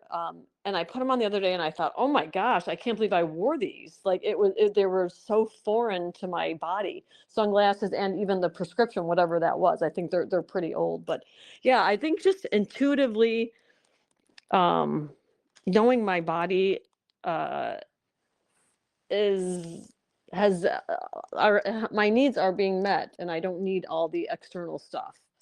So yeah, definitely. And it's funny because I just turned 60 yesterday, and I don't know anyone who's 60 whose eyes are getting better. So, and if you tell people that, they still will be, kind of look at you squarely, like, no, really, this is actually working. But again, it's not my my path. It's their path, and they can do whatever they want. Yeah, thank you so much for that. It's again just so encouraging to hear that, and uplifting to not that I didn't know that, but it's like just to hear people's direct experience within that kind of stuff. It's so wonderful. So thank you so much for sharing it. Yeah, when we wear, that's the sort of again, the doctors, the optometrists, they don't realize it when they tell people to wear these glasses, and they're like, oh yeah, we're gonna have to incrementally increase your prescription every time we come see you. And all that's doing is just training the body to not really address it and just rely on that, which ends up causing the eyes to become weaker and weaker. So it's yeah, it's really great to hear. So thank you again. Yeah, I'll go ahead. Sorry. No, no, I was just gonna say it's just like antibiotics. It's the same thing where it's like, as soon as your body is like, they say you have some sort of, infection, instead of letting your body take the course, they rush and they give you antibiotics. I had, again, this is just a recent thing. I'll just touch on that. I had this inflamed lymph node on my jaw, and then it was like the lymph node near my ear was also inflamed, and then it was radiating to my head, of course, like kind of giving me like headaches, and it felt like a needle, like so it would flare up and then it would go away. It would flare up and go away, and I was doing the Orin, and I was getting a lot of results, and then that kind of stopped. But I'm like anti going to any doctor. I'm going to figure it out myself. And so then I started rubbing like this really high quality sea salt on my gums, and that would alleviate the pain. And then Lila gave me the DMSO CDS, but by the time it came, I felt like the infection or whatever was going on in my body had like released itself. So again, the doctors, like you said, they just jump to, here, this is good for you. And then of course it causes all these other ailments. So yeah, anyway, so that was pretty cool that I think that I kicked out whatever was going on in my jaw and my gums. I actually, I still don't really know what it was. It probably could have been like a tooth infection, but I'm still doing the DMSO and the CDS now, just to be, safe in case it was something. But yeah, yeah, our bodies are so amazing, the way they can heal ailments, and get out of the way. Like you said, just get out of the way and let it take its course. And of course, doing positive things for our bodies. We can't do, the what we used to do, but Yeah, thanks for that. Thanks for bringing up that topic too, because that's something I'd love to expand on with antibiotics. And because I want to make it clear that there is room for the sort of allopathic medical approach. And when things become a bit extreme with what we're facing, say you get in a car accident, allopathic medicine to stop the blood, to repair, get your body to a stable position is great. It's just not for long-term healing. That's where allopathy kind of goes off. So the allopathic approach when it comes to infection is immediately go to the antibiotics, which I'm not saying is a bad thing that we should never have.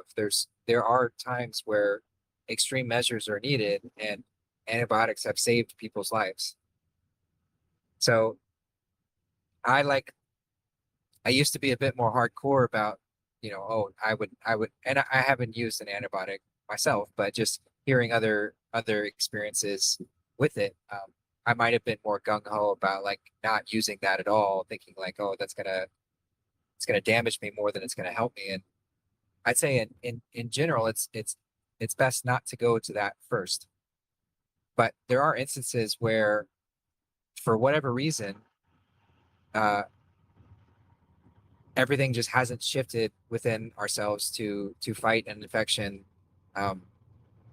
as much as going that route could be. And it sounds like you got on the other side of it, and that's what I would always suggest is try other methods first. Try to shift, and when we're in an ideal scenario and we've cleaned up our body, then infections aren't really something that ever present themselves as a problem because our body's able to do it. It's strong and ready. But we're not really in an ideal scenario right now. Our bodies are not in an ideal position.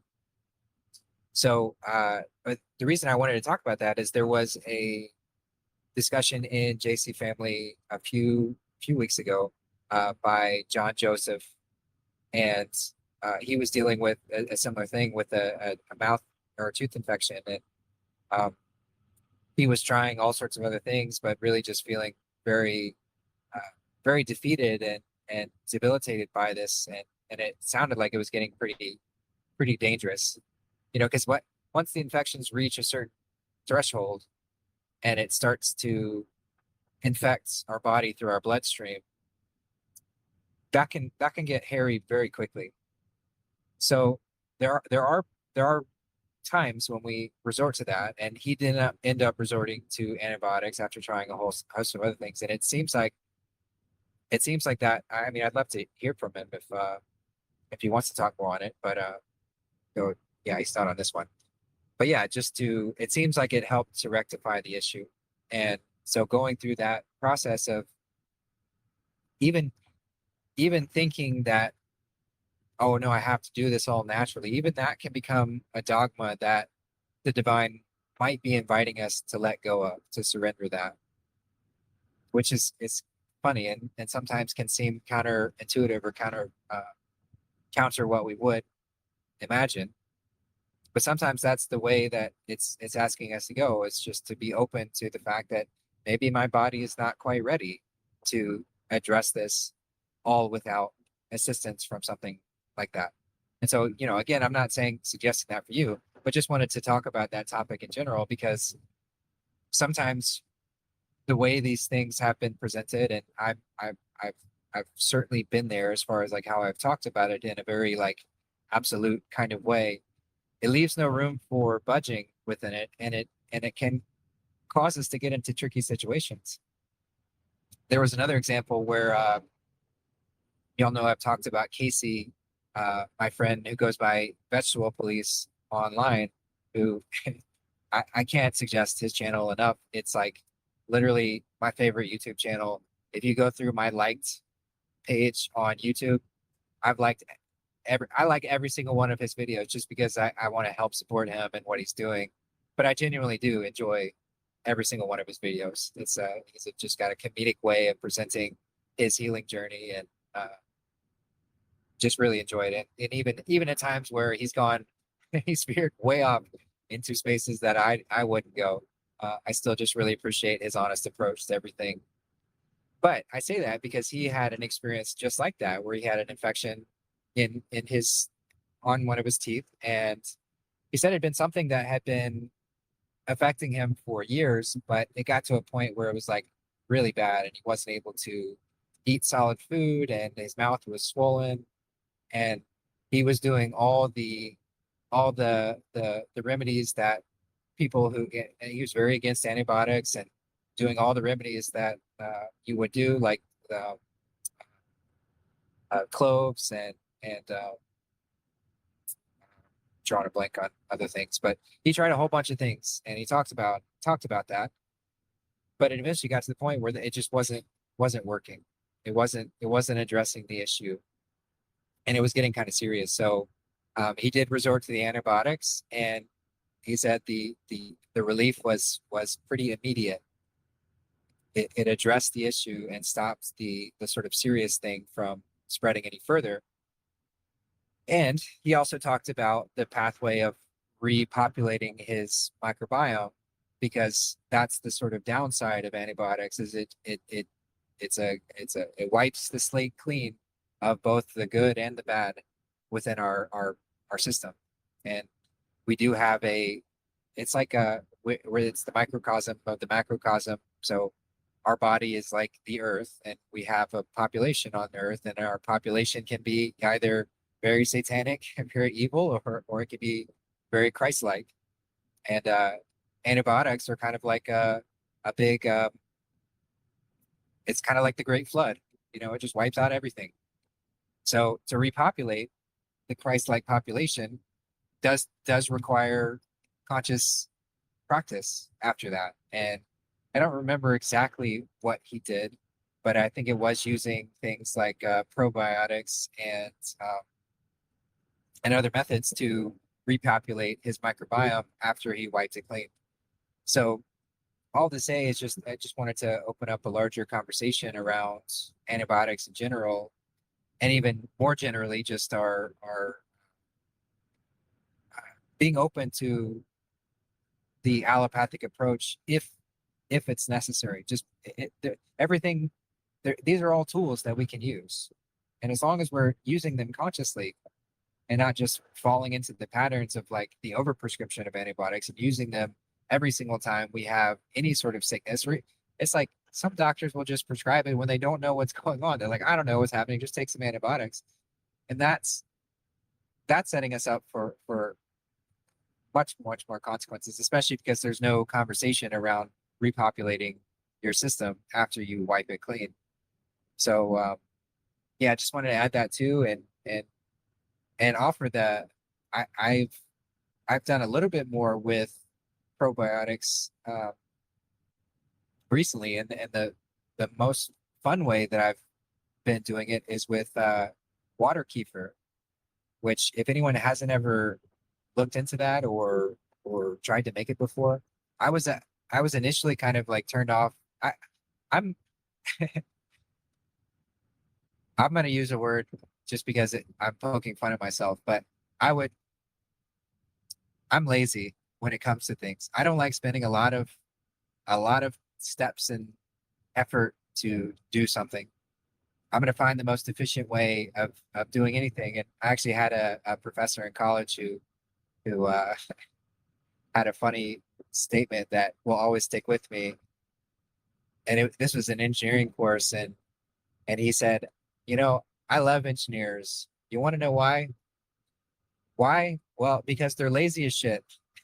They're always going to find the most efficient way to do anything. And if you're nice to them, they'll tell you how they did it. And so you don't have to toil as much either. And so lazy might not be the right word. But my point is I don't like toiling. I don't like spending unnecessary steps or I love to prepare food, but the ways that I prepare food are going to be the simplest forms to get, delicious flavors, healthy ingredients, but simple ways of preparing and putting things together. So water kefir was something that I learned about and was like intrigued by the idea, because what it does is it creates like I of course, some people might view this as not healthy. I've been drinking it, not like loads of it, but I've been making it and drinking it consistently for a couple months now, and haven't felt anything but enjoyment from having this, because it's a fermented beverage, and the fermentation actually makes it fizzy, so adds carbonation to it, and you can flavor it and with just fresh fruit, and so it just becomes this fermented fizzy, basically healthier soda, to have as like a fun little option.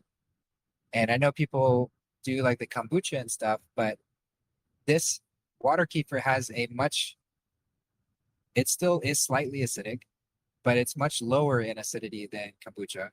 And the process to make it is much, much simpler as well. It's like kombucha, if you look into that, it gets really intimidating really quickly about what you have to do and all these like really delicate things you have to be mindful of, and fermenting it and all of that. But water kefir, it's pretty hardy, and it's pretty hard to go wrong. You have to start with what they call water kefir grains, and I purchased from somebody on Facebook Marketplace who shipped it to me, and she was very very lovely to talk to, and you could tell she put a lot of care into developing these. But just to give another example of God's creation and how abundant it really is the water kefir grains. Once you start growing them and you feed them sugar, like they feed on sugar, but they actually multiply like quite rapidly. I've been impressed at the small amount that she sent me and what they've turned into. And so they're like they're called water kefir grains. It's not an actual grain, but they call them that. They're like these little jelly, little kind of weird looking shape things. And that's where the fermentation happens. And so you feed those sugar, and then yeah, there's lots of great videos online, so I won't go into too much detail, but you like ferment it twice. It just takes like essentially 2 days.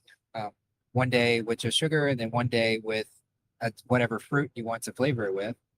And then at the end of that 2-day process of just like literally letting it sit there on the counter, you have this fizzy, delicious drink that's got lots of probiotics and healthy bacteria and stuff like that. And I don't know how much of that is shifting within me. I don't have anything major to rectify that it might help with, but at the least, it's just a very enjoyable fizzy beverage that I don't need to worry about having a bunch of gunk and junk in. So just wanted to offer that if anyone wants to explore that, making water kefir. It's been a fun process for me, and very, very simple. Once I get the hang of it, it's very simple to do.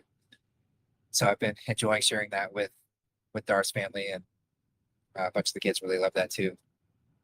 So yeah, all that to say, and then tag on to the antibiotic conversation. Just wanted to leave that out there, in case that sparks anything for anybody else. And yeah, I will just pass it off and see if anyone else wants to jump in.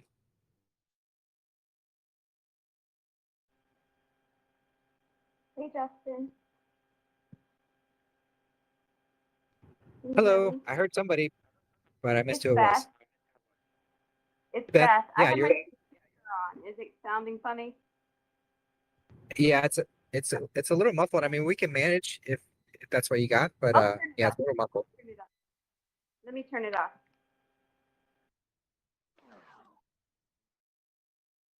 Trying to make sure the speaker will work.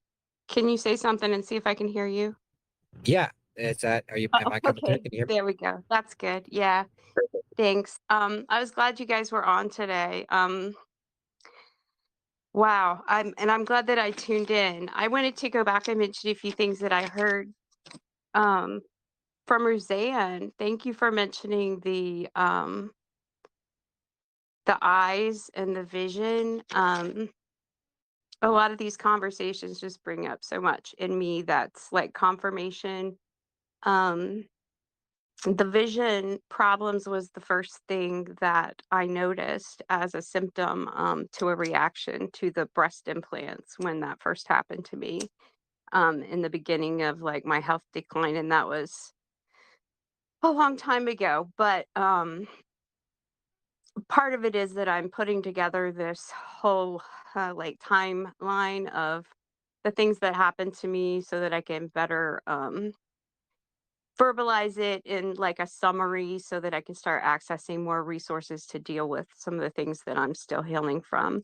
But I'm having a lot of challenges today. I didn't sleep well last night and I've got some physical things going on, but a lot of it started to make sense when I heard you guys talking. So back to the eyes. Yeah, like I didn't even know that I was experiencing toxic overload at that time. Of course, I had never had vision problems, and that was the first thing that showed up for me.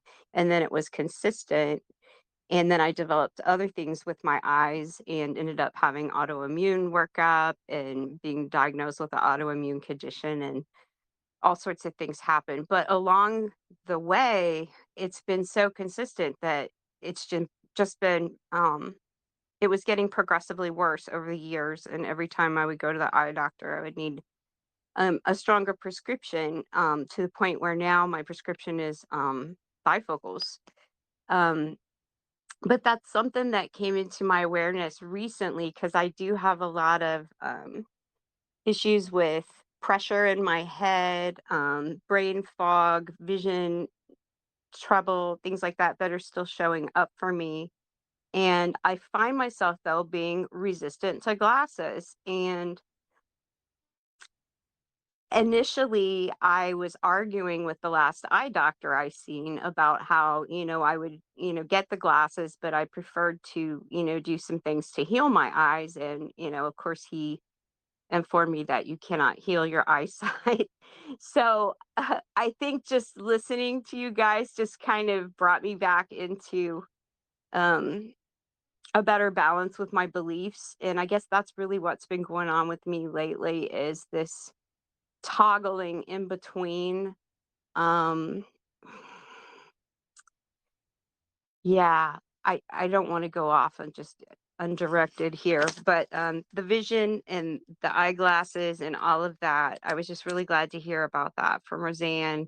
And then when she was talking about the lymph, um, that brought up so much more for me because what I'm experiencing right now is this thing that keeps recurring with like I believe that there's swollen lymph nodes in my neck and it's putting pressure and it's causing a lot of fluid there. And I was getting lymphatic drainage and some other things, but it's just been such a challenge to try to maneuver all of these different things that I'm constantly needing. And like Justin, when you said something about being lazy, I wouldn't call it lazy, but like I get it. Like, I don't like to toil either, and I don't like to suffer. And like this past couple of weeks, I've had to like sit down and go over all this information about all the things that happened to me and like really recognize the extent of my suffering over the past several years, but especially the past 2 years. And not only that, but look at my hand and part of that because of my closed mindedness and because of in the beginning just barreling through like in this panic state of switching everything so rapidly and just like eliminating everything unhealthy and making that shift. And I did obtain really good health for a while. But what I've been experiencing lately is just okay, so this is what it is. How do I get out of it? Because when the conversation first started a little earlier, before Roseanne come on, I heard Justin talking about like boundaries and we know like you kind of are who you surround yourself with, so you have to choose and that sort of thing. So in my experience, like I keep finding myself in this like in between space where yeah, I've eliminated most of the people that were considered close friends or support because there was just not as much alignment as I was pursuing, more than they were. They were content to stay with certain habits and just I wanted to go deeper. But then I found myself like really seeking people like we have in this group to share space with and to model and to learn from and to share information. But sometimes when I get in that space, like this is all virtual pretty much for me, and there's not a lot of people in my real everyday life except for the people I hire, like as practitioners. So then that puts me kind of in this feeling of I'm not really in that group yet. I'm still in the like the patient or the subservient group. So then it's like out of a need for support and connection, I fall back to answering those calls and texts from old friends. And then I get back into like spending time with them, but then I'm picking up the old habits, that are still familiar to me that I haven't completely broken yet. So it's like this battle I keep finding myself in where it's like almost a shit or get off the pot kind of thing. Like I need to make a decision. um I don't know, that sounds kind of absolute. I'm just kind of speaking from the energy that I'm in right now, and I did not sleep much last night, and I've been in a lot of physical pain and really a lot of emotional pain too. I think I'm kind of grieving my old life and my old circles and connections, and like really questioning my desire and my dedication to pursuing everything that I need to move forward, and trusting that I have the support that I need.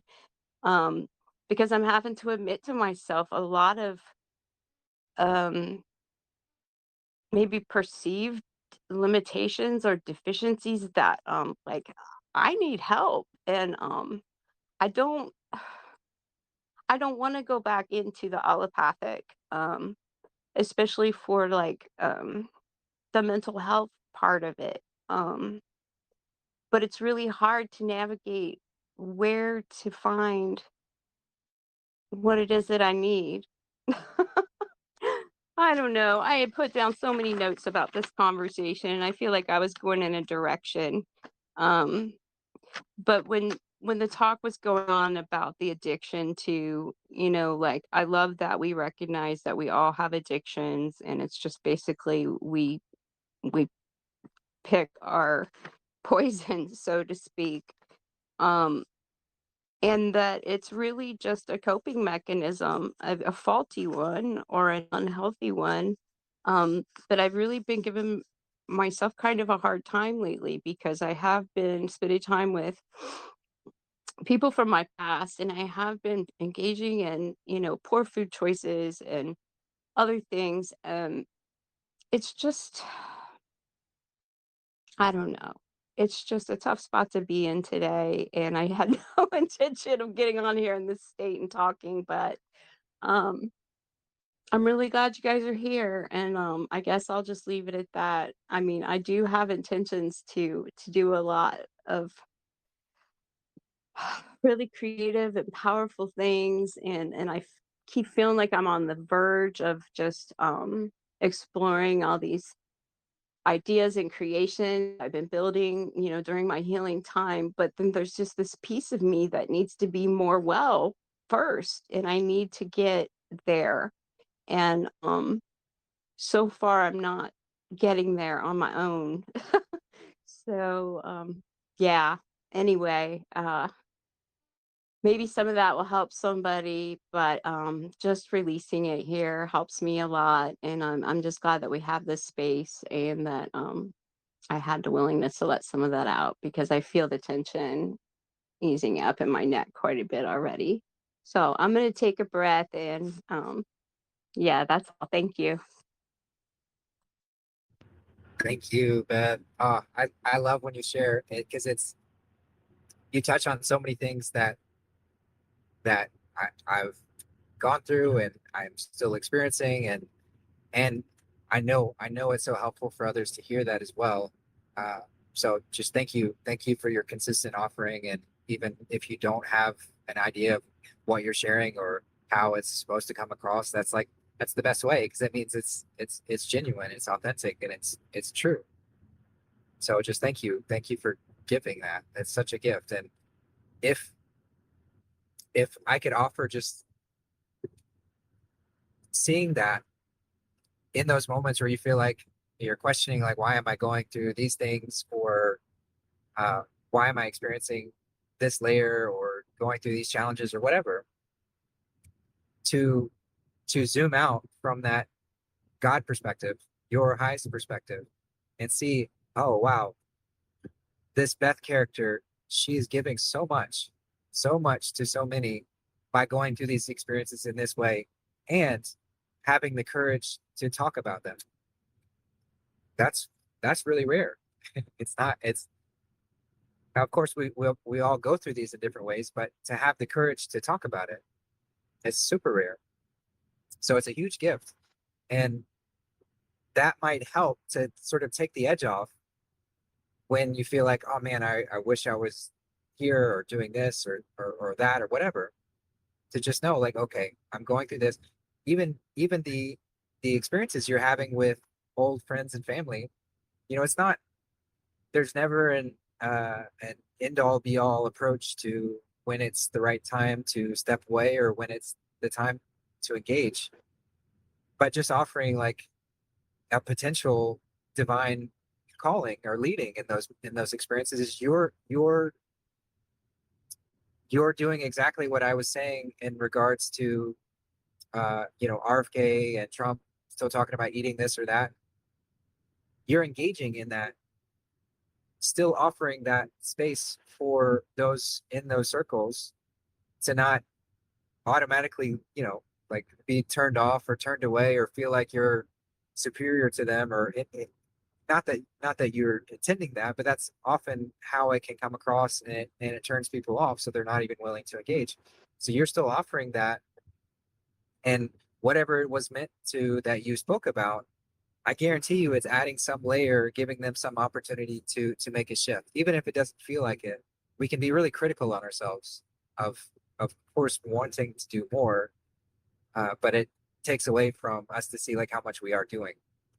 So just wanted to offer that you likely are imparting such a gift, and even if it's not even in words and what you're saying, but just the vibrational shift that it's offering, it's a huge gift. And so from that grand perspective of, because we're all working together, there's no isolated parts of us. We're all here helping guide each other home. It's giving yourself in that way, even sacrificing yourself, sacrificing potentially your health to give that. Not that you need to intend to do that, but that's not laughing at you, but I'm just laughing, remembering times where and I still have moments with food where I don't eat things where I'm like, I don't really like how I feel when I do that. But I also laugh because I know that by me still having experiences like that, I'm sacrificing myself by eating these French fries so that I can have that connection point. Because if I were just, fasting, or not eating anything on a mountaintop, like, it's hard to connect with that. It's challenging for people to really with that. It seems so foreign and so hard to reach that it doesn't really provide that opportunity.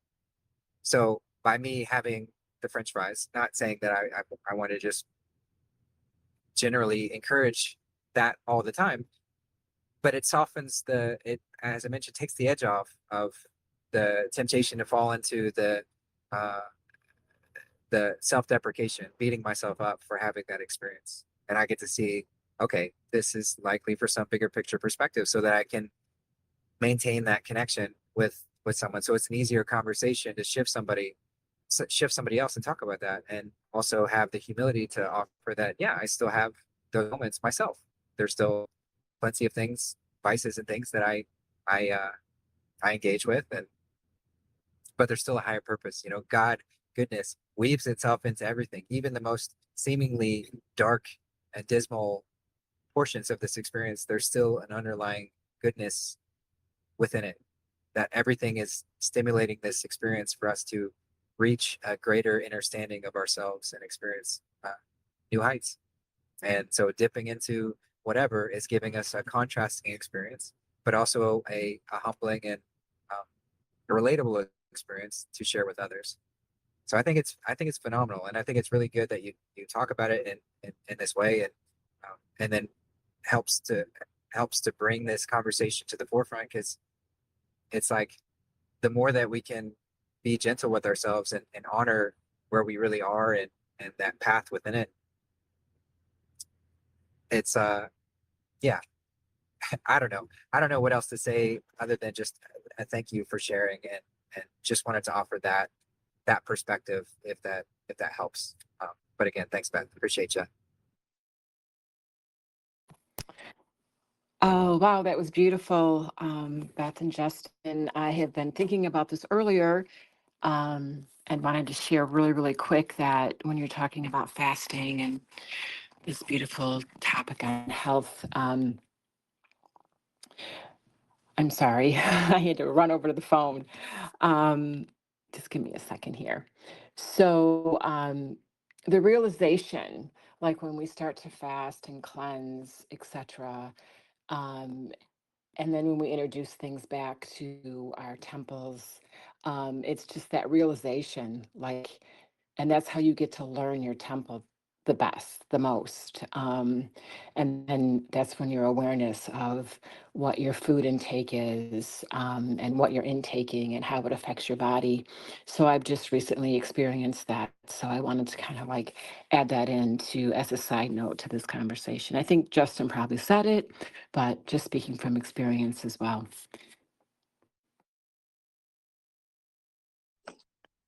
Thanks, guys. And thanks for that, especially Justin. When you were speaking, it reminded me that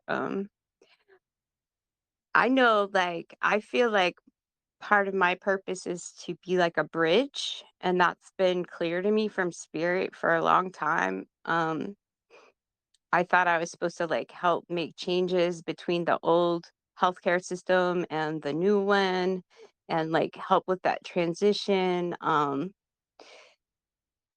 But also a bridge, like it always, and I know I mention it a lot, but the 12-step recovery process did really add a lot to my experience. And I find myself referring back to the principles and the concepts that did help me, that, you kind of take what helps and leave the rest. But that whole idea of relatability and being on a same level with a peer that can kind of hold space for you, and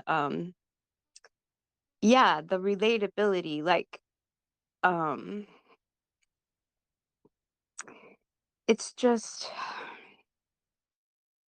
I'm kind of losing my words now. I had a long train of thought. But yeah, I just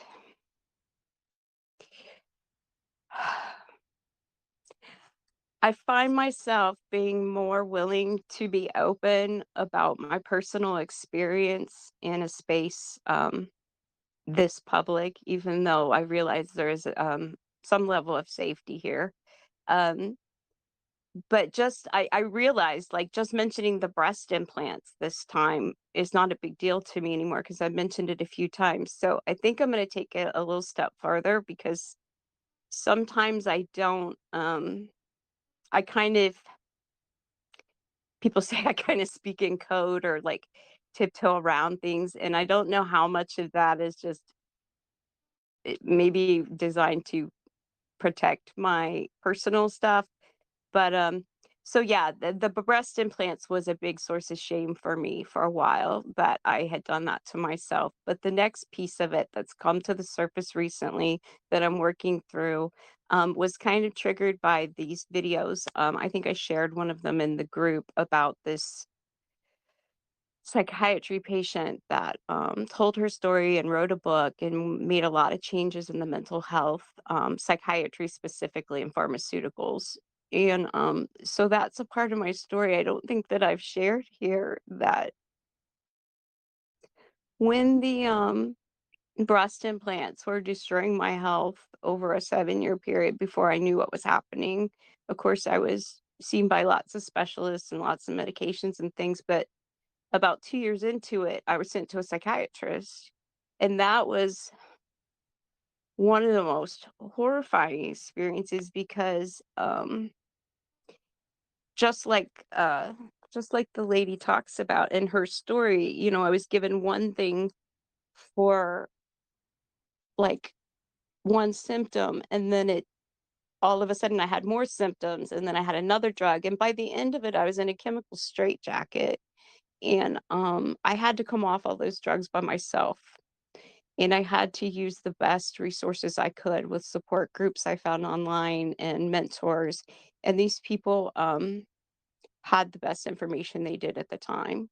But now I'm learning through my studies in these areas and with other people that are coming forward, like on YouTube, that have left the practices of medical and psychiatry, and things like this thing called protracted withdrawal exists, where when I came off those medications, they were downplaying it like it shouldn't be a long-term thing. It should take a couple of weeks, but I went through it for several months. Well, now I'm learning that because of this protracted withdrawal and the long-term effects that can last indefinitely, like it's advised to go months or maybe even sometimes years to go at such a slow taper.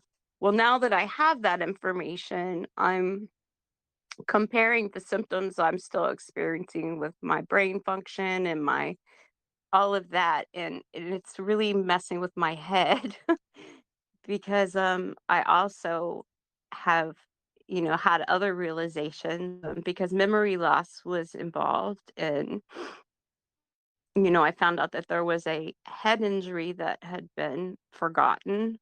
So just the idea of having something still going on in my brain, which is making it difficult for me to manage my own, um, not only health, but like I would just call it my affairs, but really a lot of that is just like stuff related to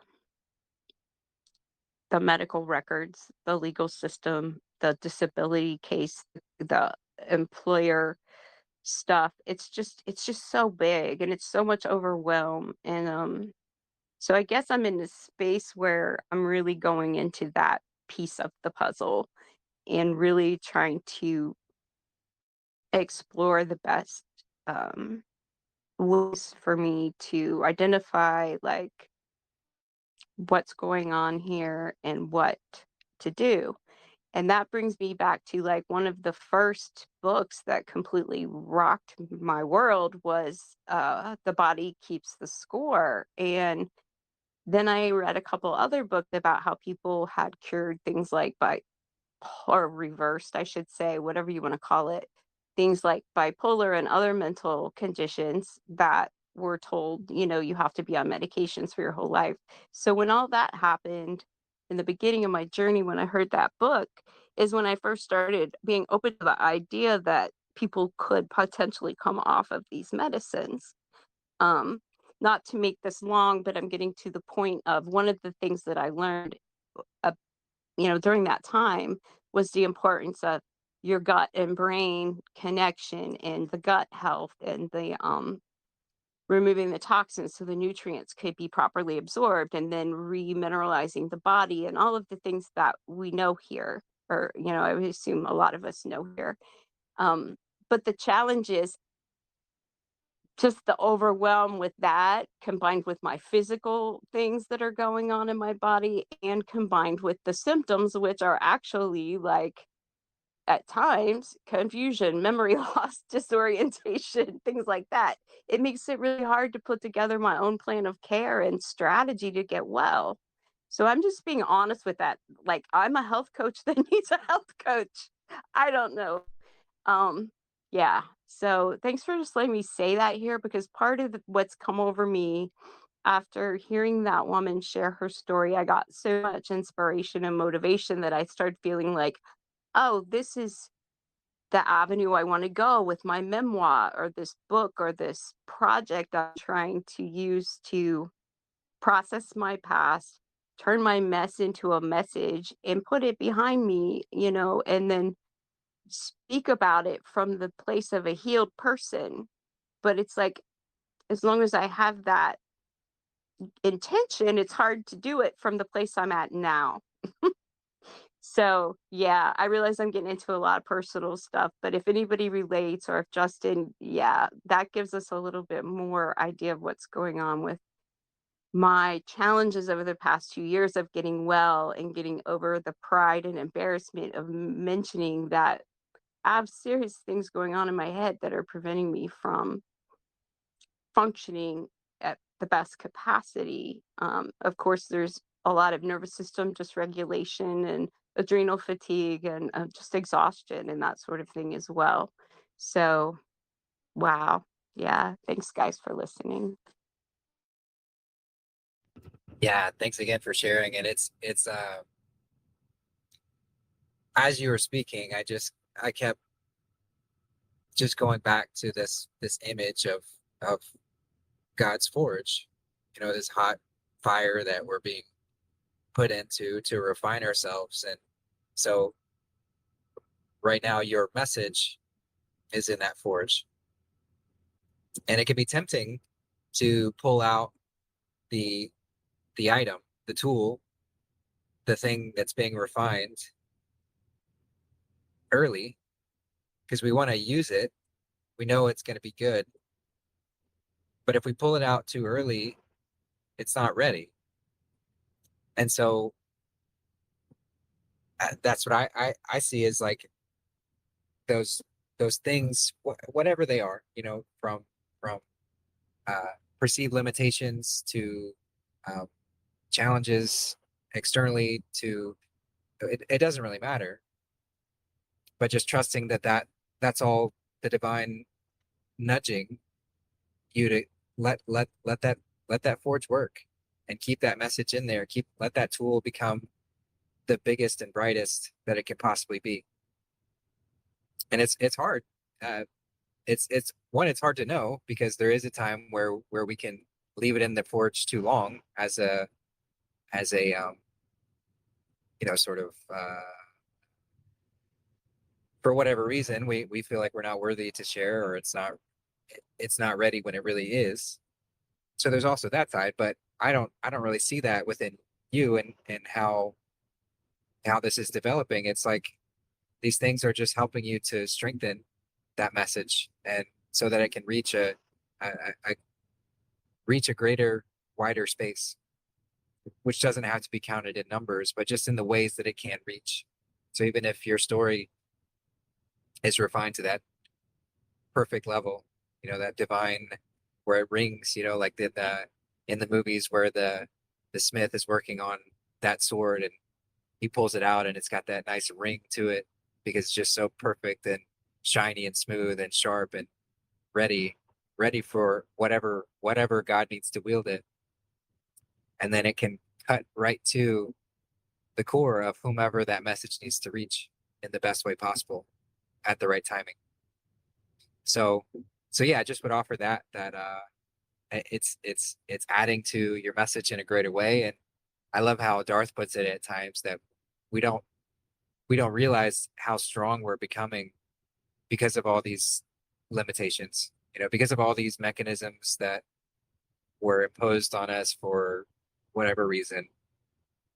It's adding strength to us. So the debilitations, the faulty systems, the mind programming, the dark spells, like all of it.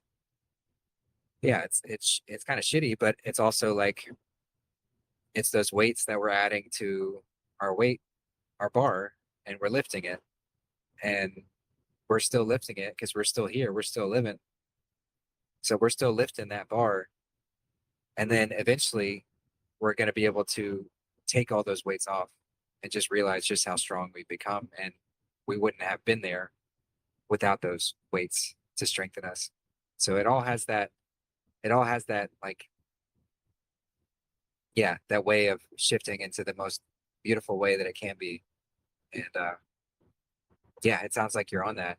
But just specifically on some of or one of the things you mentioned, in regards to the gut brain connection, and how our gut is, they'll call it our second brain, and some people even call it our primary, because it's so important.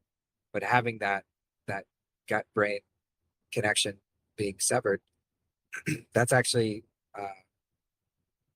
one that's not often talked about within like the autism space. I was talking with Matt this the other day, but I, I don't know. I don't know if this is across the board unanimously, but from what I've learned and even directly experienced, people who have autism usually have some form of consistent indigestion and like disagreement with their gut, um, because the balances are thrown off within that for whatever reason, wherever it got thrown off and however it got thrown off, but that connection has been distorted. And so, yeah, just adding credence to that, because it's not just in that predicament. It's with everything. So if our gut and our brain are not connecting and conversing as they need to, then that can throw a lot of things off. But then you have a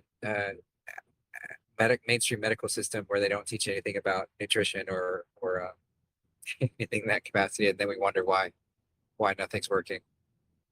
So anyway, just wanted to offer those, and yeah, again, just thanks for sharing.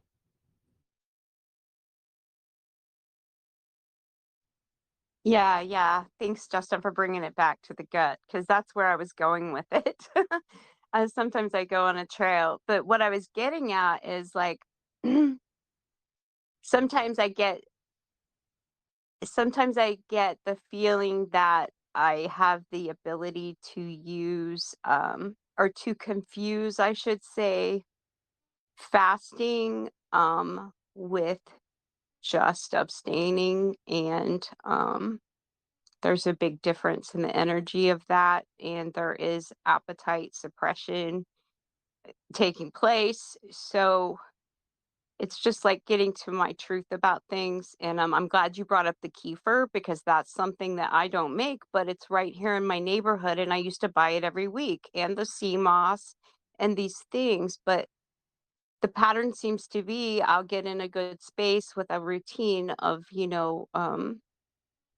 getting my gut back in order and getting on my healthy routine, and then I'll get, something come up with a physical, thing where the pain and the immobility happens, and then I just get completely distracted and on that, and being in pain has me reaching for comfort things, and I'm just going to say it, like, it makes no sense that, one of the biggest symptoms is anxiety, yet one of the biggest cravings to treat the anxiety is something like nicotine and caffeine.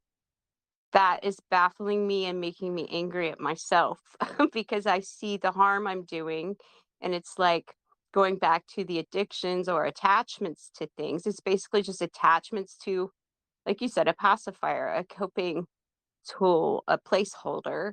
Um, is that it's a really tough spot to be in when you have the awareness, the self-awareness that you're doing something, but you don't have the control yet to stop. And I keep finding myself in this loop of like shame and disappointment, and you're doing it to yourself kind of thing, which is completely defeating the whole, it's self-defeating. So yeah, I'm just saying all that out loud right now. So I just want to get free.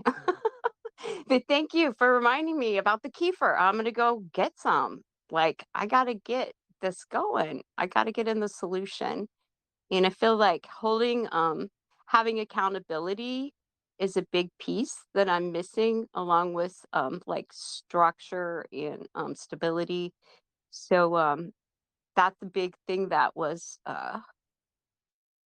kind of a need that was met for a long time by the recovery, and I know I'm not even sure what that was, the recording that was on yesterday or the day before, where there was a lot of talk about, accountability and communication and that sort of thing. So yeah, I'm just exploring a lot of ideas about things I'd like to, create, maybe to help myself and others, about maybe a more private group that would be specifically with intent to, have accountability partners. Like, we all have different levels or phases we're at with what we're doing. It doesn't really matter what our demon is, but we could still check in with each other about how we're doing on handling those things. So I don't know. That's just kind of where my head's going with. I've had this desire to create something for a long time, but it's really embarrassing that I have lost. It's kind of out of my wheelhouse to get the electronic things started, for some reason. And I know I'm speaking that over myself, but I'm intending that that's going to be changing soon. So yeah, thank you.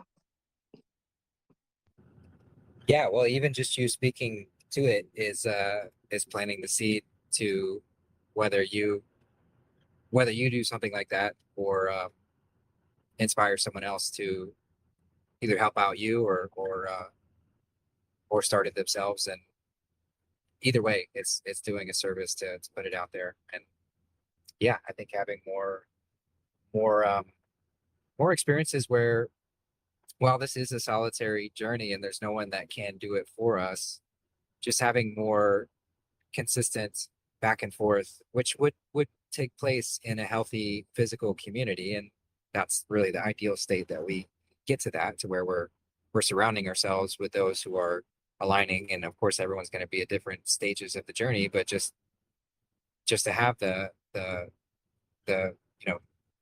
the wisdom around us to look to others, and to communicate in that way. But since we're not there yet, really engaging with the digital space in a way to where we can simulate that, maybe not to the highest, maybe not to the fullest degree, but definitely to a very, very powerful point within that. So I'm very encouraging of that. It's not something that I could take on spearheading, but if that were ever um, done, I'd be happy to bring attention to it, and help out any which way. Um, so yeah, just again, thanks Beth for sharing, and appreciate what you brought up. And yeah, I will just pass it off and see if anyone wants to jump in. Hey Beth, this is Peggy. I just sent you a DM, and thank you for your share and for your vulnerability and letting us really connect with your journey of healing.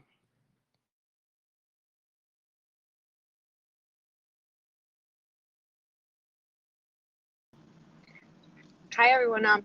Actually wanted to add to that as well. It's actually perfect that Matthew happens to be in the call, because he's well aware of this, and it made me think of it. And I've shared it, I do believe, with Roseanne and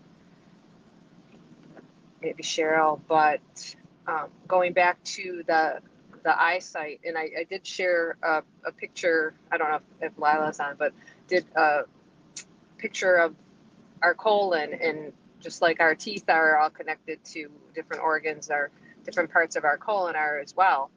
And my other son Mitchell, so I had nursed all the boys, but Mikey, when I switched to milk, he happened to be on raw milk because of the farm across the way. In any case, Mitchell, it was before I knew any better, obviously, got full-blown cow's milk. And then he was the first to. Mitchell's had glasses for a very, very long time.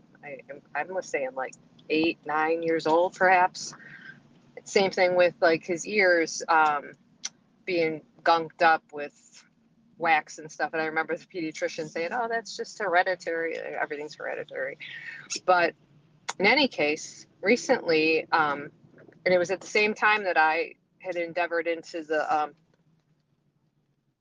colonics and a Zen cleanse, because I was like, oh, I gave up meat and alcohol like 4 years ago. It's time, I have the money to spend on the Zen cleanse, and I'm going to do this. And I did the colonics. And at the same time, Mitchell had been for quite some time experiencing some heartburn, acid indigestion and things. And, he drinks like some white tea and things, not caffeinated, but I wasn't really sure what was causing it. And I took him to our intuitive, our shaman.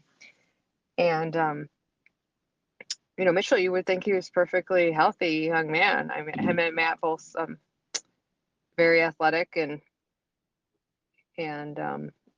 the shaman, actually, she's an iridologist as well. But she said that, and Mitch worked at a pizzeria, how addicting cheese is. And a young man lived on cheese pizza quite some time. In any case, she had said that he had a hiatal hernia.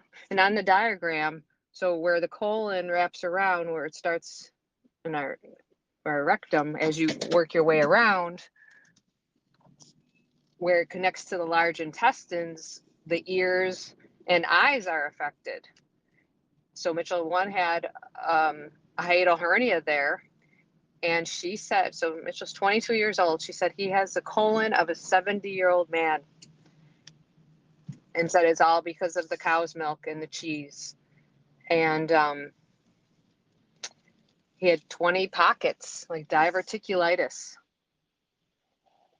which, you looking at him, you'd never, you just never know. Also, in saying that, the connection with the gut health with the brain, same thing. Mitchell struggled a bit in school, wasn't sure if he was dyslexic or, he just learned differently.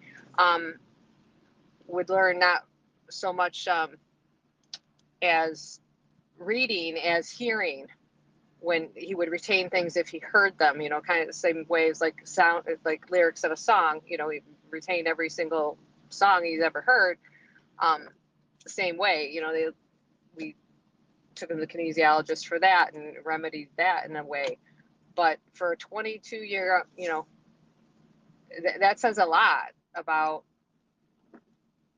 being, and he would say, and obviously she said, you need to change your diet or you're going to be walking around with a colostomy bag. And he was like, well, what's that? She said, well, you're going to be pooping in a bag on the side of your. So first and foremost, right away, changed his diet, like came home, changed his diet, smoothies, and what can I do? And she obviously suggested bone broth and some probiotics, which made me think of that as well. Unfortunately, he's not going to do the bone broth. Or some of the things that would be suggested, as well as those carbonated, the Kefir, is that what that's called? But as we all know, it is all connected. And for such a young age to have problems with his eyes and ears, and then knowing, after watching What the Health, I'm like, oh my gosh, like we're doing this to our children, and for me, looking back, raising 4 children. So now I'm trying to reverse what I did. Obviously, not once you know better, you do better. But again, just like Roseanne said, it's a process. It's not an event. And we fall because cheese is addicting, Mitchell gives himself 1 day a week now to have a burger. He still eats meat, unfortunately, or even the bread, the candida with that, because all the crust he was taking in, that candida, that fog in your brain, it's all connected. So I wanted to share that because Matt, I don't know if most of you know this, but Matt is going to be a physical education health teacher. And a lot of the kids where they work look up to them. And I had suggested to the health teacher, and we have a very small school, I'm like, they look up to Matt and Mitch, athletically, and they're in the classrooms with them and recreation. And I said, put these 2 young men in front of these kids and say, they maybe look perfectly healthy from the outside, but Mitchell's got the colon of a 70-year-old man. And it's largely due, if not 100%, to the cheese on pizzas, which we know is addicting. and diet choices. Whereas Matt, now was giving up meat and such, and any milk products pretty much, for quite some time, for over a year now, after watching Christspiracy. I'm so proud of him. And juicing, and he's got tons of energy. Again, Mitchell likes to sleep. It's just foggy and, not lazy, I wouldn't say, but not the energy level that he could have it with a different diet. So we haven't ruled that out yet. I hope that they pursue that, because they do influence a lot of children, and I think their words and stories would go a long way, especially looking at Mitchell and being like, he's not well. He looks well, but he's not. And unfortunately, that's the case with a lot of us. So I wanted to share that after all that was said just now. So thank you. Bye. Yeah, thanks, Jill. Thanks for sharing that. And yeah, I brought up a couple things. So Jill, your mic is still open, just FYI. Oh,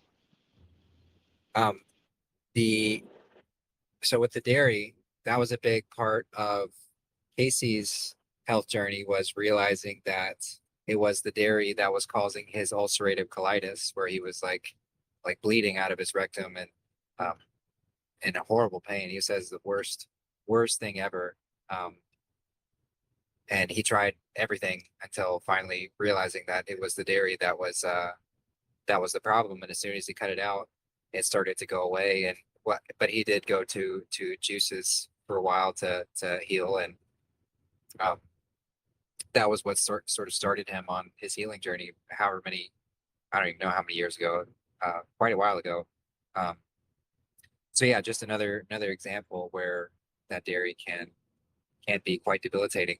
Now, for some people, it seems that I don't want to be hard and fast about dairy being the devil either, because for some people that's a very useful tool. Now, granted, I would never buy milk from a store, but if you're getting it whole milk from cows that are not being tortured, some people that's an effective tool for getting a lot of minerals, and it's a very fortifying thing. So I don't want to rule it out as never ever use it. We're not really designed for it in an ideal state, and we're not in an ideal scenario. Our bodies are not in an ideal shape. So if we need to use a tool like dairy to help wean off meat or something else, that can be useful. But yeah, for somebody like Mitchell, it sounds like his body's rejecting it completely, and that would certainly be wise for him to make that shift. Which, that's the beauty of these little nudges that we get, is even if it seems like, why in the world am I feeling these horrible health repercussions? I just want to feel good, but that's the divine giving him that opportunity to really make those changes within himself, and hopefully feel a lot better, and be able to do so much more. It's like, if we don't feel good in our body, it's really quite limiting. So thanks for sharing that. And then another thing I wanted to offer. So I've mentioned this product before, but it's called Four Salts, with a PHOUR salts, and it's a mixture of sodium bicarbonate, potassium, magnesium, and something else that I'm forgetting. But it's 4 different mineral salts, and the sodium bicarbonate is the biggest part of it, but the other ones are helpful as well. And it's an incredible alkalizing agent. It's really very, very helpful. I test my pH of my urine fairly regularly. I try and always keep it above a 7, ideally above a 7.5. So between a 7.5 and 9 is, from what I've, it depends on who you ask. So some people might say that that's far too alkaline, but I find that to be the sweet spot of staying in that alkaline space. And so if I eat more cooked foods, or if I find myself just in a space, I do notice the dip in my alkalinity levels, and the 4 salts is just such a great thing to go um, to boost that. And from what I've seen in my own experience, I have seen absolutely no negative effects from it whatsoever. And knowing people who have been using this consistently for years and years, and have nothing but great benefit and joyful experiences from using something like that. So that would be something I'd suggest for him as like an easy add-in to that, because not only would it help with acidic levels and help to calm down whatever's going on in the digestive system, but it's also, because it's got sodium bicarbonate in it's I mean that's hands down the best acid reflux um, thing to use. Like, and I'm speaking from experience there too, in that I too also have a hiatal hernia. That was something I was diagnosed with way back in high school, and had like really horrible heartburn all the time. And of course, yeah, as we did, I was like, oh no, it can't be related to food. I'll just keep eating whatever and medicate it. So, but in that, I tried all sorts of medications to help uh, deter that, and there was nothing that worked better than just a spoonful of baking soda and some water and drink that down.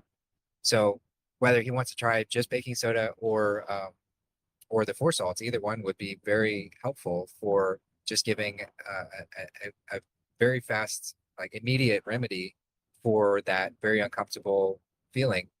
And then on top of that, he's getting the boost of alkalinity within the body. And it's amazing reading testimonies of people who use not even just the 4 salts, but the just baking soda as a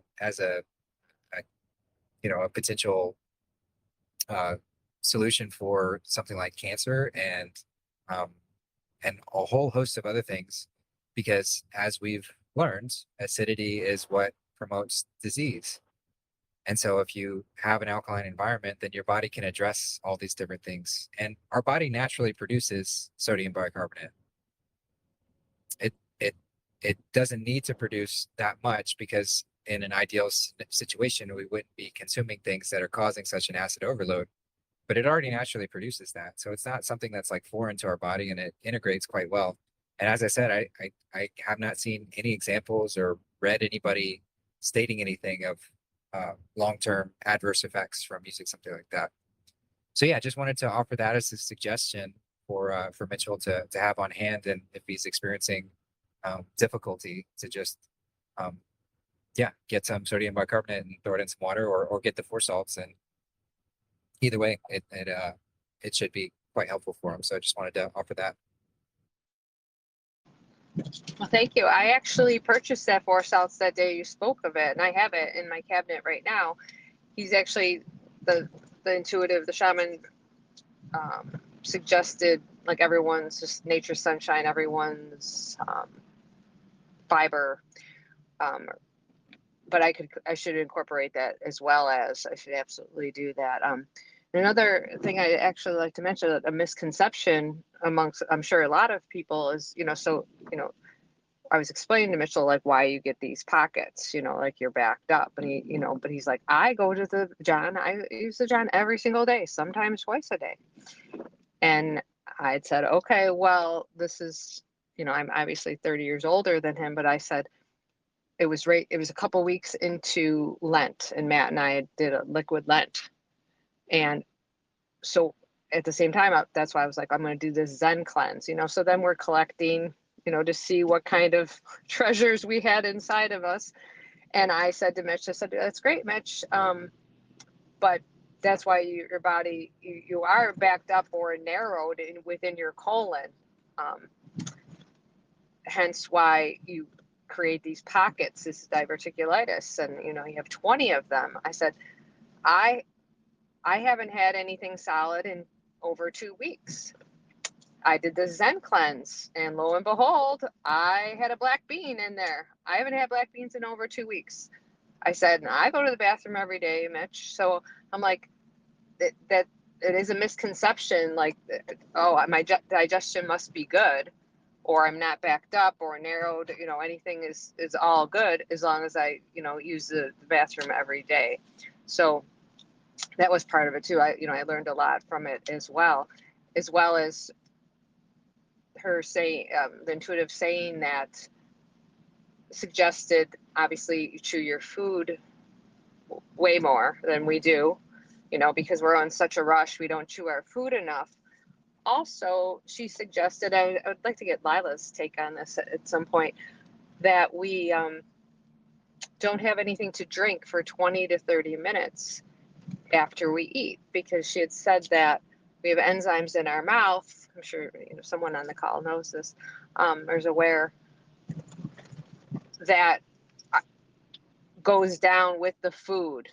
That it identifies it. Our bodies are so smart, obviously, that it identifies it and takes it down into our stomach with it and helps break it down. So then if we then have some water, wash it down, then we're diluting what our body was trying to do. It identified that and is breaking it down. But here now we just, you know, wash it down with whatever. It doesn't even matter if it's water. We're still diluting these enzymes that would help break it down, usually the food that we didn't chew enough. So that was part of it too. It was a really learning experience that, you know, I'm glad to share. I'm happy to share. That it's yeah, I've very much heard the same, and I do strive myself to chew my food thoroughly, which that is a practice in and of itself, you know, to try and get in. I mean, I've heard Josh X talk about getting like 33 chews with every bite. Man, that's a lot when you start doing it. Sometimes I'll do like 22, and even then is, but you know, as far as just the practice of slowing down, being more intentional and conscious, and it's a great,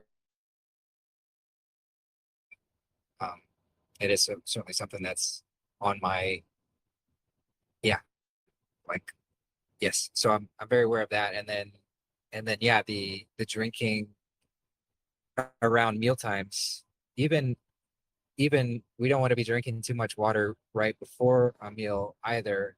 People often say, some will say an hour before and after, some will just say like 20 to 30 minutes. I think at least for meal, trying to abstain from drinking, um, you know, like I think little bits, like sips of water or something, especially if we're eating more cooked foods, which are going to be kind of dehydrated in and of themselves, which is, you know, kind of a sign that we might not want to be eating a ton of that. Um, but if we are eating it, then perhaps having a little bit of water to add to it, not necessarily a bad thing. But yeah, if you're gulping lots of water during a meal or right afterwards, then yeah, you're going to be messing up the signal of those enzymes, and just diluting the digestive ability of your body to process and deal with those things. So yeah, it's a great point. Thanks for bringing that up.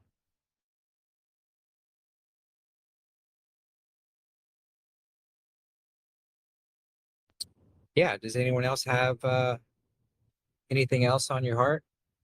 Anything to bring forward? Topics, questions, experiences? Anything is more than welcome.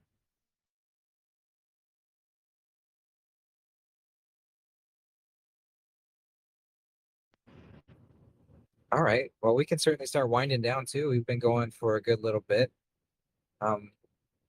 Yeah, if anyone feels like jumping in, feel free to interrupt me, but otherwise I can start closing down. It's been a an amazing conversation today. And well, Darth actually mentioned amazing, and I'm starting to reevaluate my use of that word. And I'm saying just generally, we can transmute any word. So, you know, sometimes I will still say good morning, um, especially to those who, yeah. Sometimes I still say lots of things, birthdays, like all of that. But I do get the reasons to kind of like shift otherwise. And all to say is like, I don't think we need to be too hard on ourselves or like too, I don't know, just some thoughts there. Um, but with amazing, Darth broke it down the other day, and it's a maze. So if something is amazing, is it throwing us? Is it throwing our mind into a maze of like confusion or bewilderment, or like almost debilitating in that way? So it's just an interesting thing to ponder of that word and amaze. I don't know if I really want to be amazed. I don't know if I want to be in a maze. But anyway, just something to consider. But yeah, this has been a great conversation. Really do appreciate everyone for chiming in and sharing out for you, and um, great questions, great topics. It's really been beautiful. So thank you for participating. Thank you all for being here.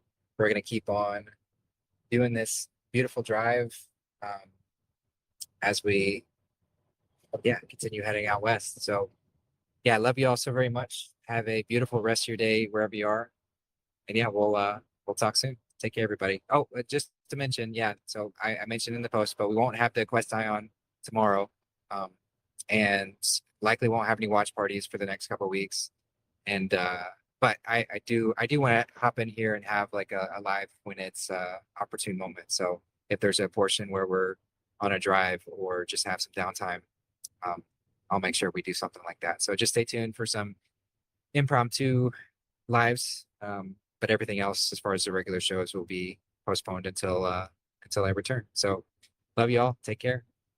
Have a blessed day. Bye.